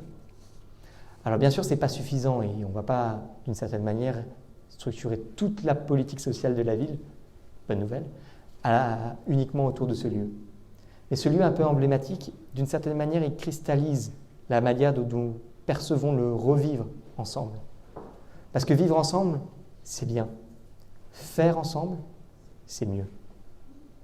Et en l'occurrence, pour ce qui est du social, je voudrais faire quelques petits focus dont on pourra rediscuter ensuite. Le premier focus, c'est celui vis-à-vis de nos aînés. Parce que vous avez été très nombreux à nous dire qu'aujourd'hui, on pourrait faire mieux, et parfois on pourrait faire même mieux avec moins. Un comble quand même. Vous savez l'exemple qu'on me donne à chaque fois dans les rues? À chaque fois dans les rues, sur le marché, on me dit toujours la même histoire, ça m'amuse. On me dit, dis donc, la mobilité pour les personnes âgées, la sécurité pour les personnes âgées, c'est cristallisé autour d'un truc très simple. Cette petite navette qui permet aux personnes âgées ou à nos aînés de pouvoir se déplacer dans les centres commerciaux, sur certaines activités, etc. Vous savez pourquoi on me raconte toujours cette histoire? Parce qu'à chaque fois, on me dit, vous savez, cette navette, elle existe, mais elle est toujours en panne. Et vous savez pourquoi elle est toujours en panne? Parce qu'elle ne roule pas assez. Quand même rigolo. Aujourd'hui, on peut faire mieux avec moins. Mais ce qui me semble important, c'est de repenser de manière plus globale l'accompagnement de nos seniors, de nos aînés. Il y a plusieurs choses qu'on peut envisager. On a travaillé avec différents élus en charge des personnes âgées pour structurer quelques premières propositions.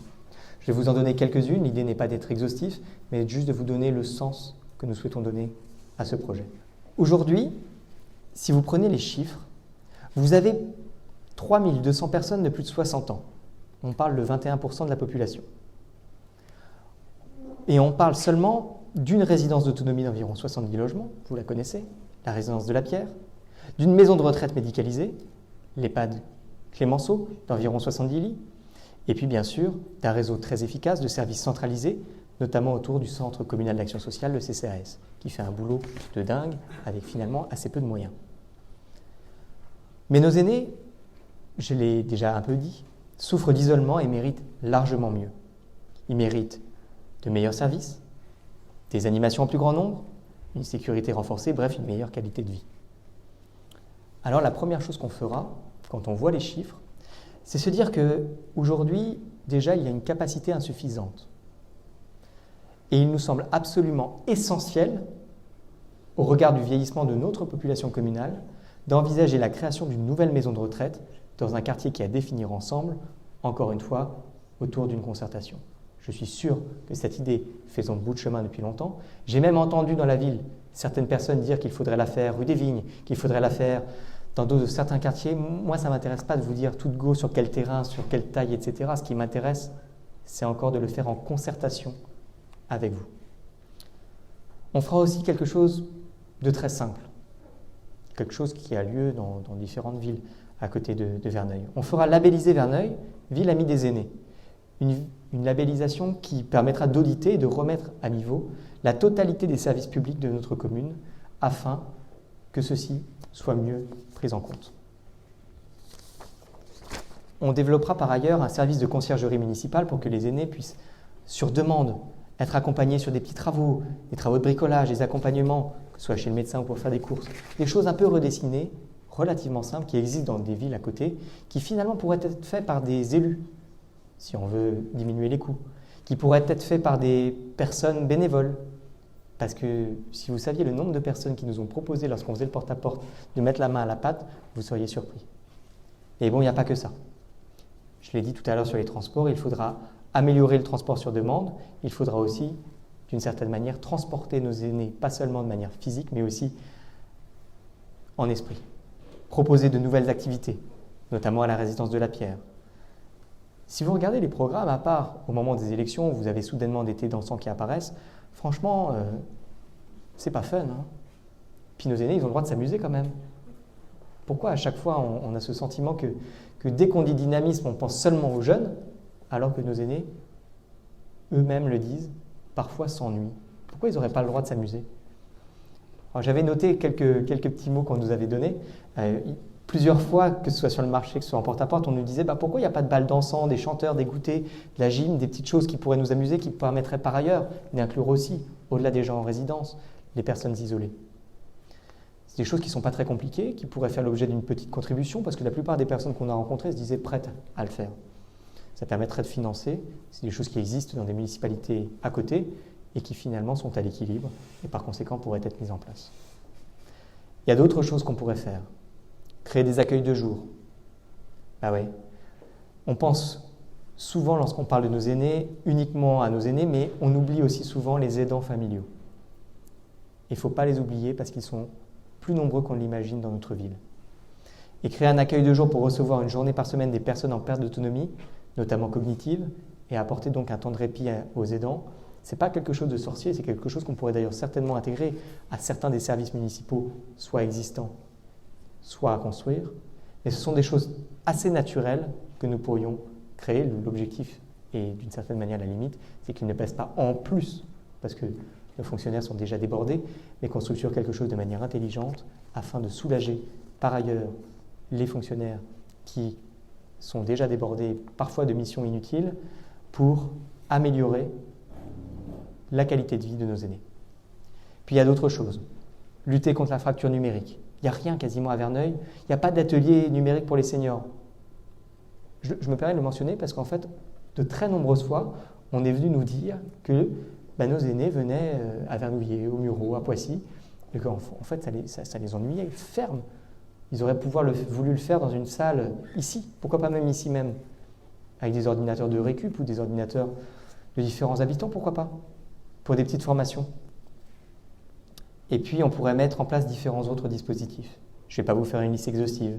Moi, j'aimais bien le dispositif qu'on appelle des petits-fils. Vous savez, pour permettre aux seniors d'être soutenus dans l'utilisation, notamment du numérique, mais pas que finalement, par des jeunes bénévoles, qu'on pourrait récompenser par ailleurs par différentes récompenses, je ne sais pas, des passes culture, des places au ciné, J'ai vu plein de jeunes qui seraient prêts à mettre la main à la pâte si on pouvait leur donner des petites carottes, comme on dit.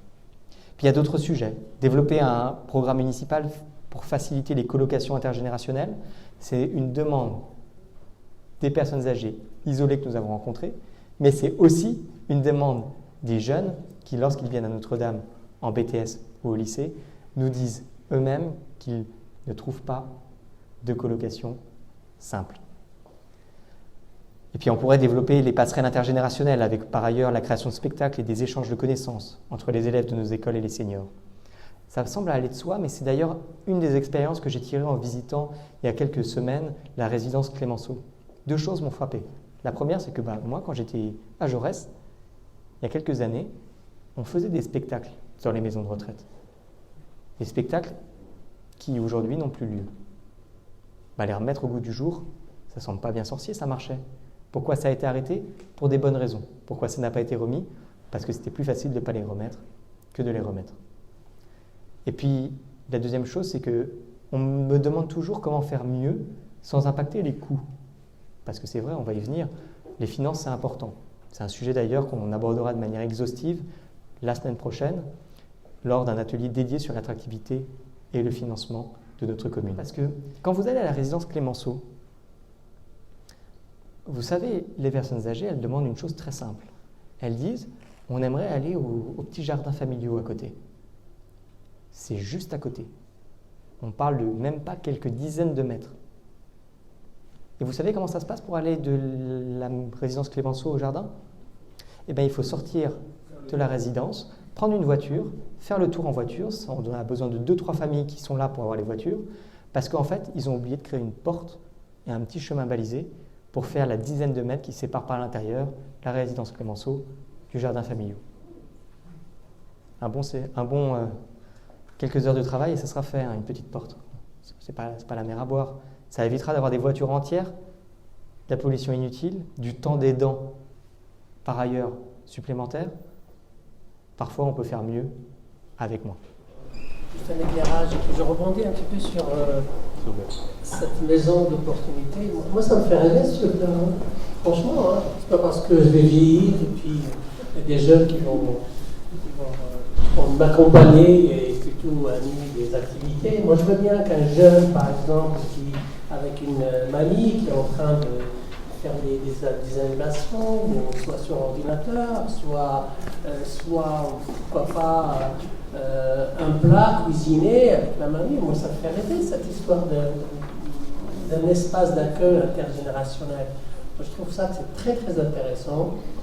Et puis des bénévoles, parce qu'il y en a pas mal, quand on a fait le porte-à-porte, tout le monde disait, moi je suis disponible, j'ai du temps à consacrer, mais il n'y a pas d'espace et puis il n'y a pas d'opportunité, et puis personne ne me propose quelque chose. Voilà. Tout le monde peut être bénévole, le problème c'est qu'on ne leur propose rien. Et ça c'est très important qu'il faut qu'il y ait cet espace-là, il y a des animateurs, il y a des bénévoles, on peut aider aussi ces petits jeunes pour les devoirs, etc., qui sont en difficulté. Moi, je pense que cette idée est formidable et extraordinaire. Voilà. Conjuguer les opportunités, comme on dit. Voilà. Alors, Fabien, quand j'étais venue à Verneuil, je me souviens qu'il y avait un concours sur les balcons fleuris. Pourquoi ça a disparu? Est-ce que tu envisages de proposer des concours pour refleurir la ville? Aujourd'hui, vous savez, on va y venir dans un instant, il y a beaucoup de choses qui ont été abandonnées, ou des choses qui finalement ont été un peu délaissées. Que ce soit le concours des balcons fleuris, et dans un instant, puisqu'on va parler culture et animation de notre ville, je pense qu'il faudra dire un mot de la fête de Verneuil et des fêtes à Verneuil. Il y a un manque cruel à Verneuil, un peu malheureusement, d'impulsion, que ce soit sur les balcons fleuris, que ce soit par ailleurs sur les décors de Noël. Il y a des gens qui font des choses formidables qui ne sont pas valorisées. Alors, si vous allez sur les panneaux qui présentent notre ville, quand vous venez de Vernouillet, quand vous venez au niveau de la pointe de Verneuil, vous allez découvrir que en fait, sur les panneaux, il n'y a plus ces petites fleurs qu'on avait gagnées il y a quelques années. Les concours des balcons fleuris, on les a perdus et puis on n'a pas relancé la chose. Les fleurs, il y a eu des choses qui ont été faites. Il y a eu des budgets qui ont été faits de manière municipale. Il y a des choses qui ont été faites sur les ronds-points. Il y a des choses qui ont été faites notamment au champ clos. Il ne faut pas non plus cracher toujours dans la soupe. Il y a des choses qui ont été faites, mais il y a peut-être des choses à raviver, des choses à améliorer, des choses à revisiter. Notamment dans ce qui est concours des jardins fleuris, je ne sais pas exactement quel en est l'état, mais une chose est sûre, c'est qu'on pourrait refaire vivre ça à partir d'une thématisation de ces concours. Que ce soit pour les décors de Noël, que ce soit pour les jardins, on pourrait sans doute thématiser les choses pour les rendre un peu plus dynamiques et puis embarquer plus de monde. Peut-être les écoles, peut-être les jeunes aussi, qui pourraient participer. Ça encore, c'est des choses à discuter parce qu'il y a beaucoup de contraintes, il y a beaucoup de réalités à prendre en compte. Mais pourquoi pas, après tout, repenser ces différentes petites animations qui mettent beaucoup de baume au cœur et qui sont par ailleurs toujours valorisées dans les bulletins municipaux en termes de communication. Peut-être pas assez d'ailleurs, mais en tout cas, il y a des choses quand même qui existent. Je vais rajouter un commentaire. Je t'en prie. C'est que, comme tu viens de le dire, il y a beaucoup de choses qui existent, mais les gens ne le savent pas. Et ils ne le savent pas parce que la mairie ne communique pas. Et à l'arrivée, on arrive à l'entre-soi. C'est-à-dire que ce sont toujours les mêmes personnes qui participent, toujours les mêmes personnes qui gagnent un prix, toujours les mêmes personnes qui se retrouvent, qui font de la convivialité. Et voilà, on crée une sorte de club. Ça s'appelle du clientélisme. Je ne cache pas le mot. Je n'en ai pas. Ça s'appelle du clientélisme.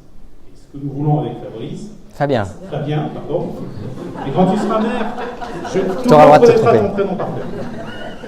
Avec Fabien, on veut ouvrir ce type de service, ce type de promotion à tous les Verneuil.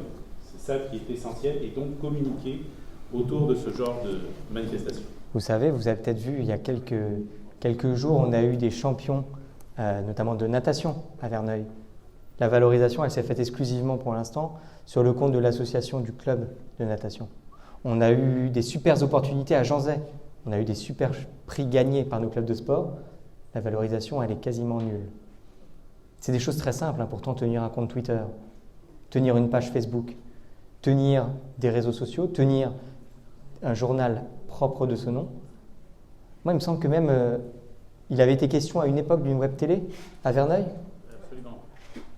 On se demande, on voudrait juste savoir où elle en est. Mais bon, je propose de rentrer dans le dur sur la culture et l'animation. Allez.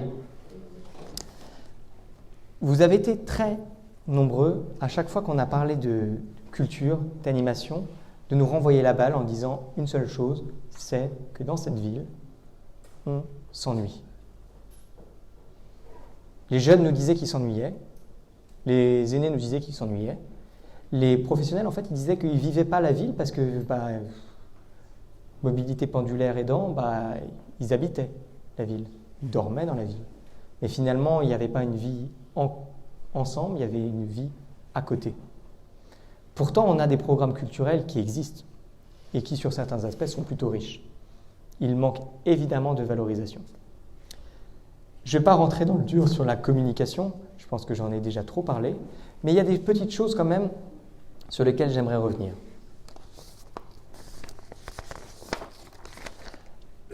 La première chose, c'est le site de la ville de Verneuil.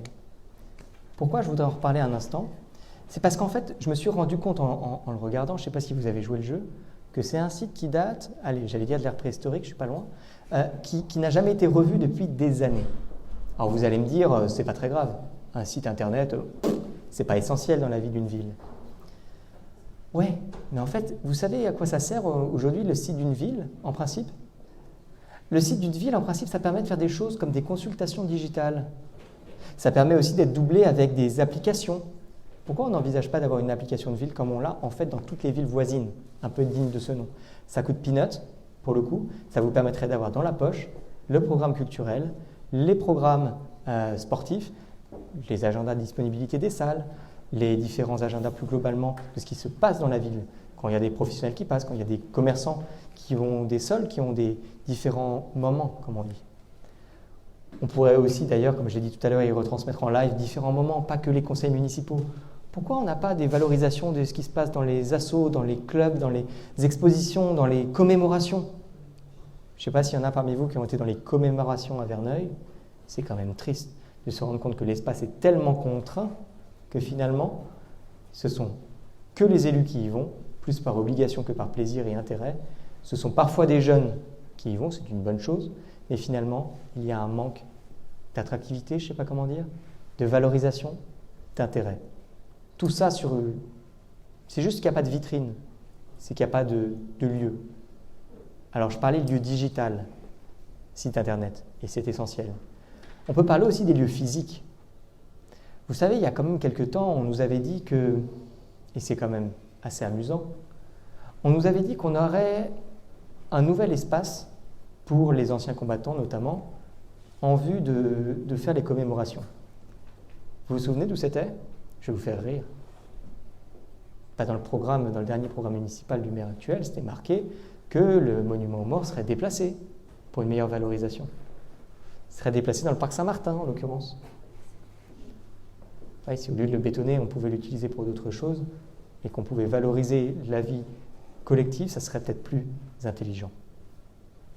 Repenser la communication, je ne vais pas m'y éterniser, mais c'est valoriser tout court la vie de la ville. Et une application mobile, comme je l'ai dit, ça permettrait de résoudre bien des problèmes. Notamment, ça nous a été remonté par les commerçants eux-mêmes. Il n'y a pas d'annuaire des commerces. Il n'y a pas d'alerte d'actualité quand il se passe quelque chose dans la ville. Parfois, on l'apprend très tardivement, voire pas du tout. Il n'y a pas d'espace pour partager ce qui se passe dans notre vie et dans notre ville. Par ailleurs, il y aurait des choses toutes simples que nous pourrions mettre en place. Des choses toutes simples qu'on pourrait cristalliser d'une certaine manière autour, je l'ai dit tout à l'heure, de la fête de Verneuil. Si je vous dis fête de Verneuil, vous pensez à quoi?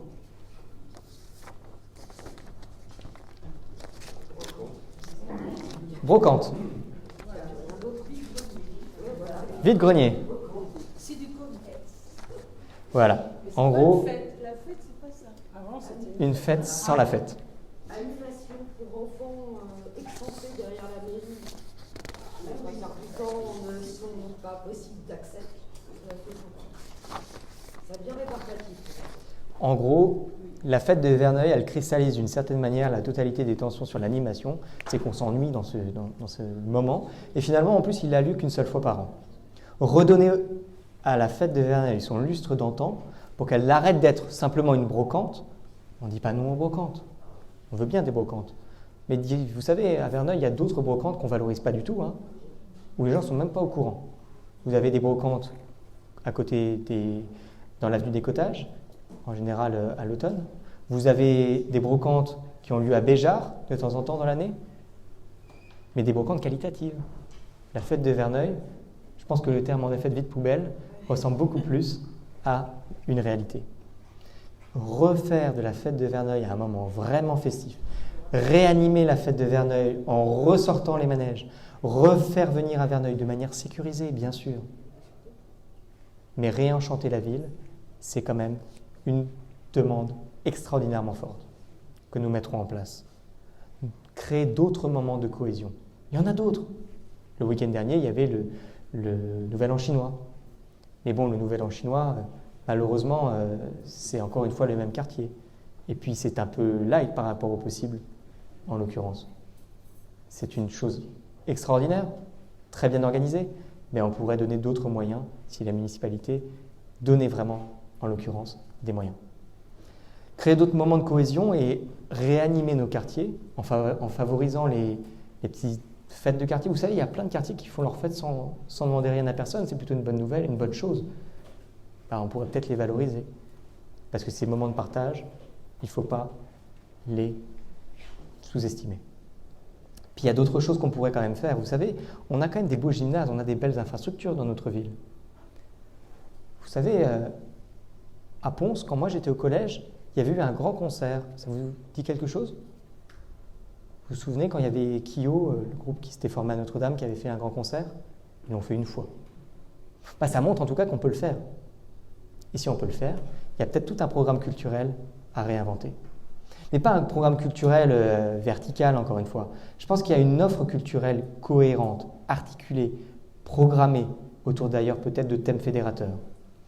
avec une programmation notamment de l'espace Maurice Béjart, parce que c'est quand même autour de cet espace que les choses se font à Verneuil, une place pour les différentes choses plus qualitatives.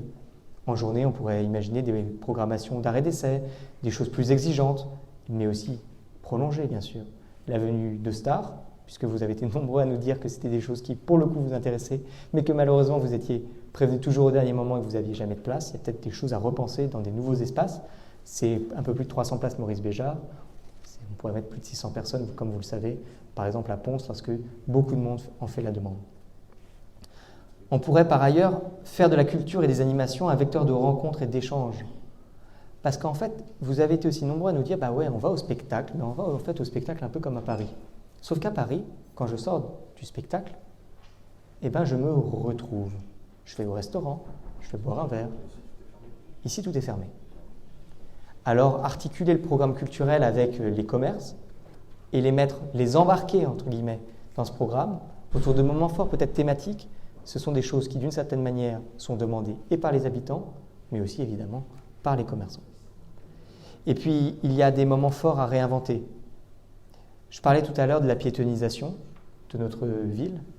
J'ai mentionné déjà la valorisation que nous pourrions faire du chemin des Aules. Peut-être qu'il y a quelque chose à faire autour, notamment, vous savez, de notre histoire. Parce que je me suis rendu compte que l'histoire de Verneuil n'était pas du tout connue, finalement. Des gens qui y habitent, des jeunes, de tout le monde. La vie de Verneuil, l'histoire de Verneuil, le passé de notre ville, les gens l'oublient. Alors il y a des initiatives qui existent, des collections de photos qui existent, il y a des choses, mais finalement, l'histoire de notre ville, elle n'est pas vraiment au programme de nos écoles encore, elle n'est pas valorisée. Alors créer un petit chemin historique, un petit parcours historique ou penser la valorisation de l'histoire de notre ville, c'est quelque chose que nous devons prendre en main.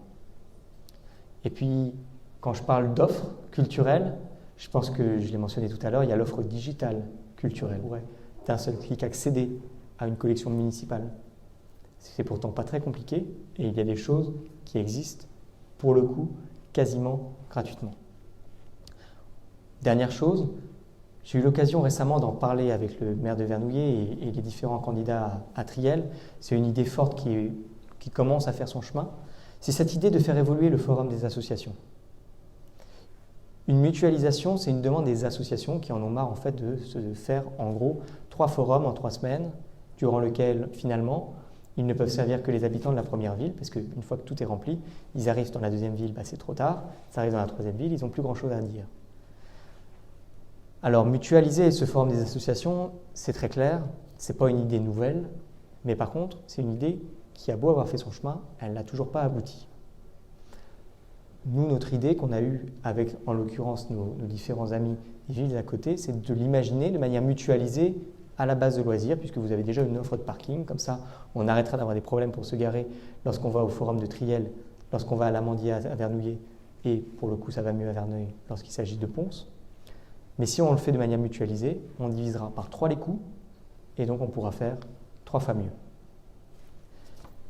Je ne vais pas prolonger beaucoup plus loin les échanges sur la culture et l'animation parce que je pourrais en parler des heures, beaucoup de choses à dire sur la culture et je pense que parmi vous, il y en a beaucoup qui ont aussi des choses à dire.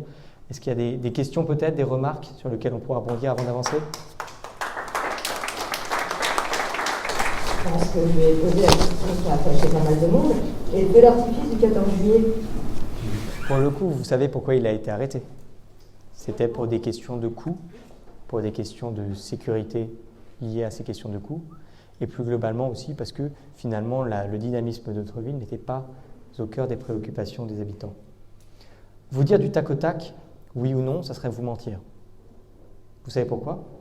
C'est parce que tant qu'on n'est pas aux manettes, et tant qu'on n'a pas fait un audit complet des finances de notre ville, je ne suis pas capable de vous dire vraiment si on est capable de le remettre en place ou pas. Mais par contre, il y a des choses qu'on peut faire vraiment. Des choses toutes bêtes. C'est le revaloriser le 14 juillet à Verneuil. À Verneuil, il n'y a rien. Quand je dis qu'il n'y a rien, c'est qu'il n'y a même pas... Avant, il y avait des défilés, avant, il y avait de la valorisation, il y avait les jeunes des écoles qui faisaient des animations. Ça, pour le coup, on peut le refaire. Il y avait de la pédagogie autour du 14 juillet. Il y avait des histoires à raconter. On peut réinventer des formats, pas forcément qu'un feu d'artifice. Il y a peut-être par ailleurs des choses qu'on pourrait prendre en main. Moi, il y a quelque chose qui m'amuse beaucoup, c'est que, je ne sais pas si vous avez vu en termes de calendrier, tous les ans, on a différents grands moments ensemble. On a par exemple la fête de l'air. La fête de l'air, c'est tout le temps début septembre. Cette année, ça n'aura pas lieu pour des questions financières, visiblement. Peu importe. En tout cas, on a ces grands moments ensemble. Mais ces grands moments, ils sont en train de mourir. Moi, je parlais avec les organisateurs de la fête de l'air. Ils nous disaient que cette année, ils ne pouvaient pas le faire. La fois suivante, ils le feraient, quoi qu'il arrive, mais que ça serait une fête payante. Il y a peut-être des choses à réinventer. Il y a peut-être des choses qui ne coûtent pas cher qu'on pourrait faire. Il y a peut-être aussi des choses qui permettraient de valoriser des personnes, des groupes de personnes ou des associations dans le cadre d'animation. Je m'explique. Tout simplement, il y a des centaines d'artistes qui ne demandent qu'une seule chose, c'est des espaces pour se présenter. Je me permets de le dire parce que combien de fois dans le porte-à-porte, on a vu des gens qui font de la musique et qui parfois appartiennent à des groupes un peu connus. Moi, ça m'a amusé de voir les talents de Verneuil qui ne sont pas assez valorisés. Que ce soit des habitants de Verneuil ou pas d'ailleurs, il y a beaucoup de monde qui pourrait être intéressé si nous faisions des festivals, si nous faisions des moments un peu forts de cohésion, que ce soit le 14 juillet ou pas. Exactement, la fête de la musique, etc. Il y a plein de moments qu'on peut reconstruire. Mais aujourd'hui, développer une vraie offre culturelle un peu attrayante, oui. Vous dire oui ou non précisément en termes de budget sur un feu d'artifice, je pense que c'est un peu prématuré et un peu inconséquent. Alors, je sais bien exact, 2009-2010,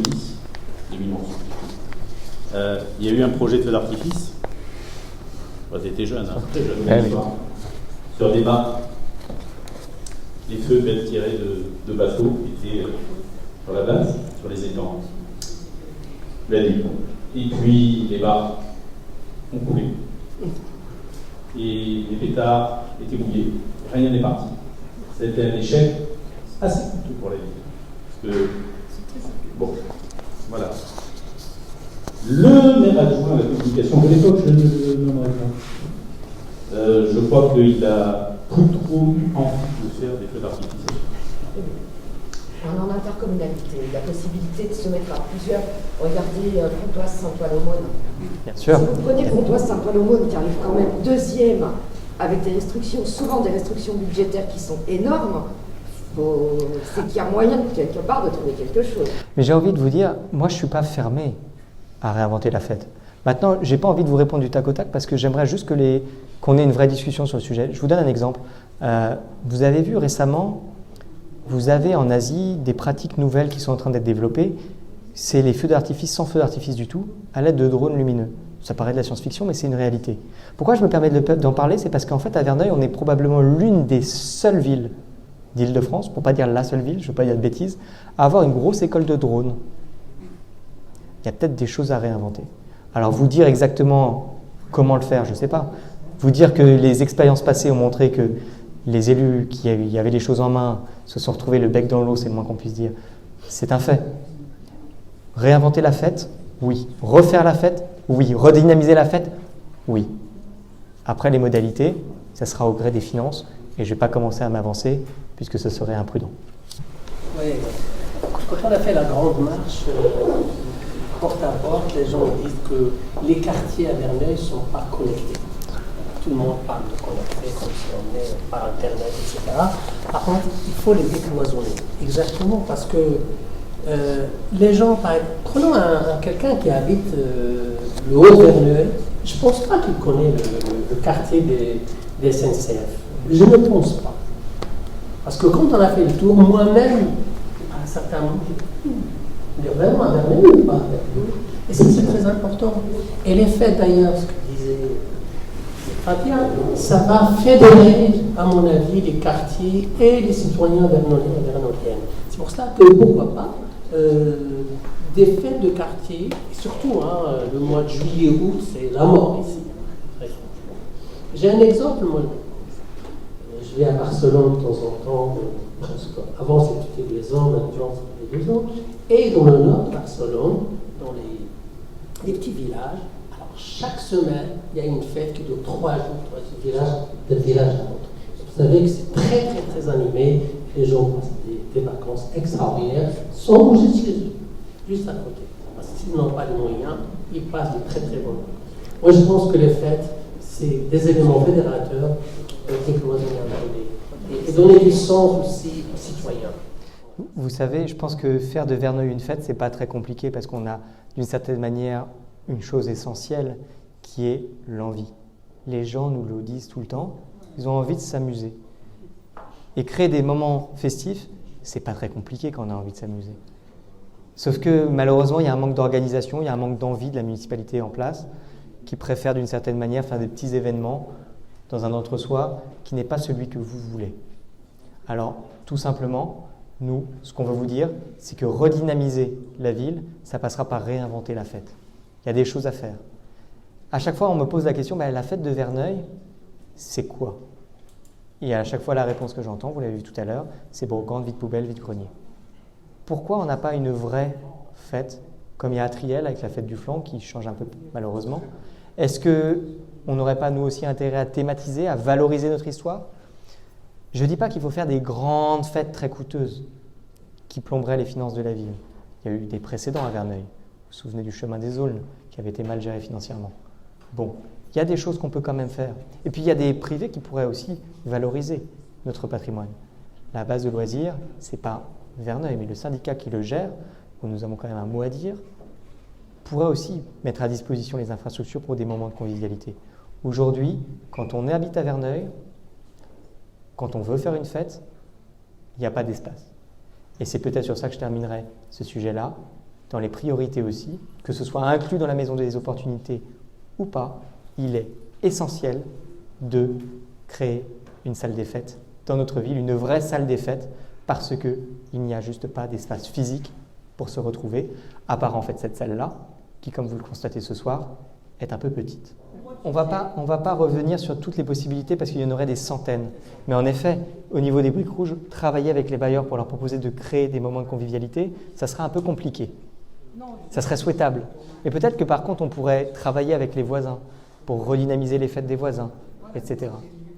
Aujourd'hui, ce qu'il faut, c'est que des lieux, on sait les sacraliser. Mais réinventer, refaire la fête, ça coûte rapidement de l'argent. Donc il faut rapidement penser la fête, pas seulement comme des moments, mais vraiment comme des événements sur lesquels, d'une certaine manière, on met le paquet ponctuellement, on fait les choses bien, mais on fait les choses en restant budgétairement dans les clous. Merci. Oui, j'ai écouté attentivement tout ce qui a été dit ce soir, des choses intéressantes. Moi, ce que j'ai envie de vous dire, pour même pratiquer un petit peu la vie de Verneuil, je crois que c'est à chacun d'entre nous aussi. C'est pas la grosse difficulté d'aujourd'hui, c'est que les gens ne communiquent plus. Hein? Donc, à chacun des petits groupes par-ci par-là qui ont envie de faire quelque chose et qui, à mon avis, il faut qu'ils se motivent entre eux et qui proposent effectivement, alors, bien sûr, ils peuvent se faire aider un peu avec la communication de Verneuil ou autre, parce qu'il y a besoin d'aide un peu, et puis il faut toujours, quand on fait quelque chose, il faut effectivement être assuré que la sécurité est bonne, etc. Mais je crois que c'est là. Et pour la fête de Verneuil, ça, je pense, moi, que c'est plus les vides-greniers qu'il faut faire, c'est effectivement une vraie fête, et que ça se passe dans plusieurs coins de la ville. Voilà. Et c'est comme ça que les gens vont recréer une dynamique, se connaître, parce qu'effectivement, il faut faire quelque chose pour que les gens se connaissent. Des petits bals, avec de l'accordéon aussi, hein, pas que des... il faut des choses qui sont très simples, mais faut-il aussi... Plein air à la chacun, par petits groupes, vous commencez par petits groupes. Et puis vous verrez, après, ça fera boule de neige. Vous savez, aujourd'hui, il y a quelque chose de très simple qu'on a démontré ce soir. Ça ne vous aura pas échappé, mais en ce moment même, il y a plusieurs personnes qui font campagne pour les municipales. Certaines personnes jouent la carte des soirées privées où vous n'êtes pas forcément conviés. Nous, on joue le jeu de vous réunir pour montrer qu'on est capable d'être parfois des dizaines et des dizaines à échanger, à communiquer, à se connaître, à apprendre à se connaître. Et bien ces moments, il faut les refaire vivre sur la durée. Et puis pas seulement en profiter pour parler politique, mais aussi tout simplement pour s'amuser. C'est des choses qui sont absolument naturelles, qui sont évidemment essentielles et que nous allons intégrer demain dans la politique de la municipalité si nous sommes élus.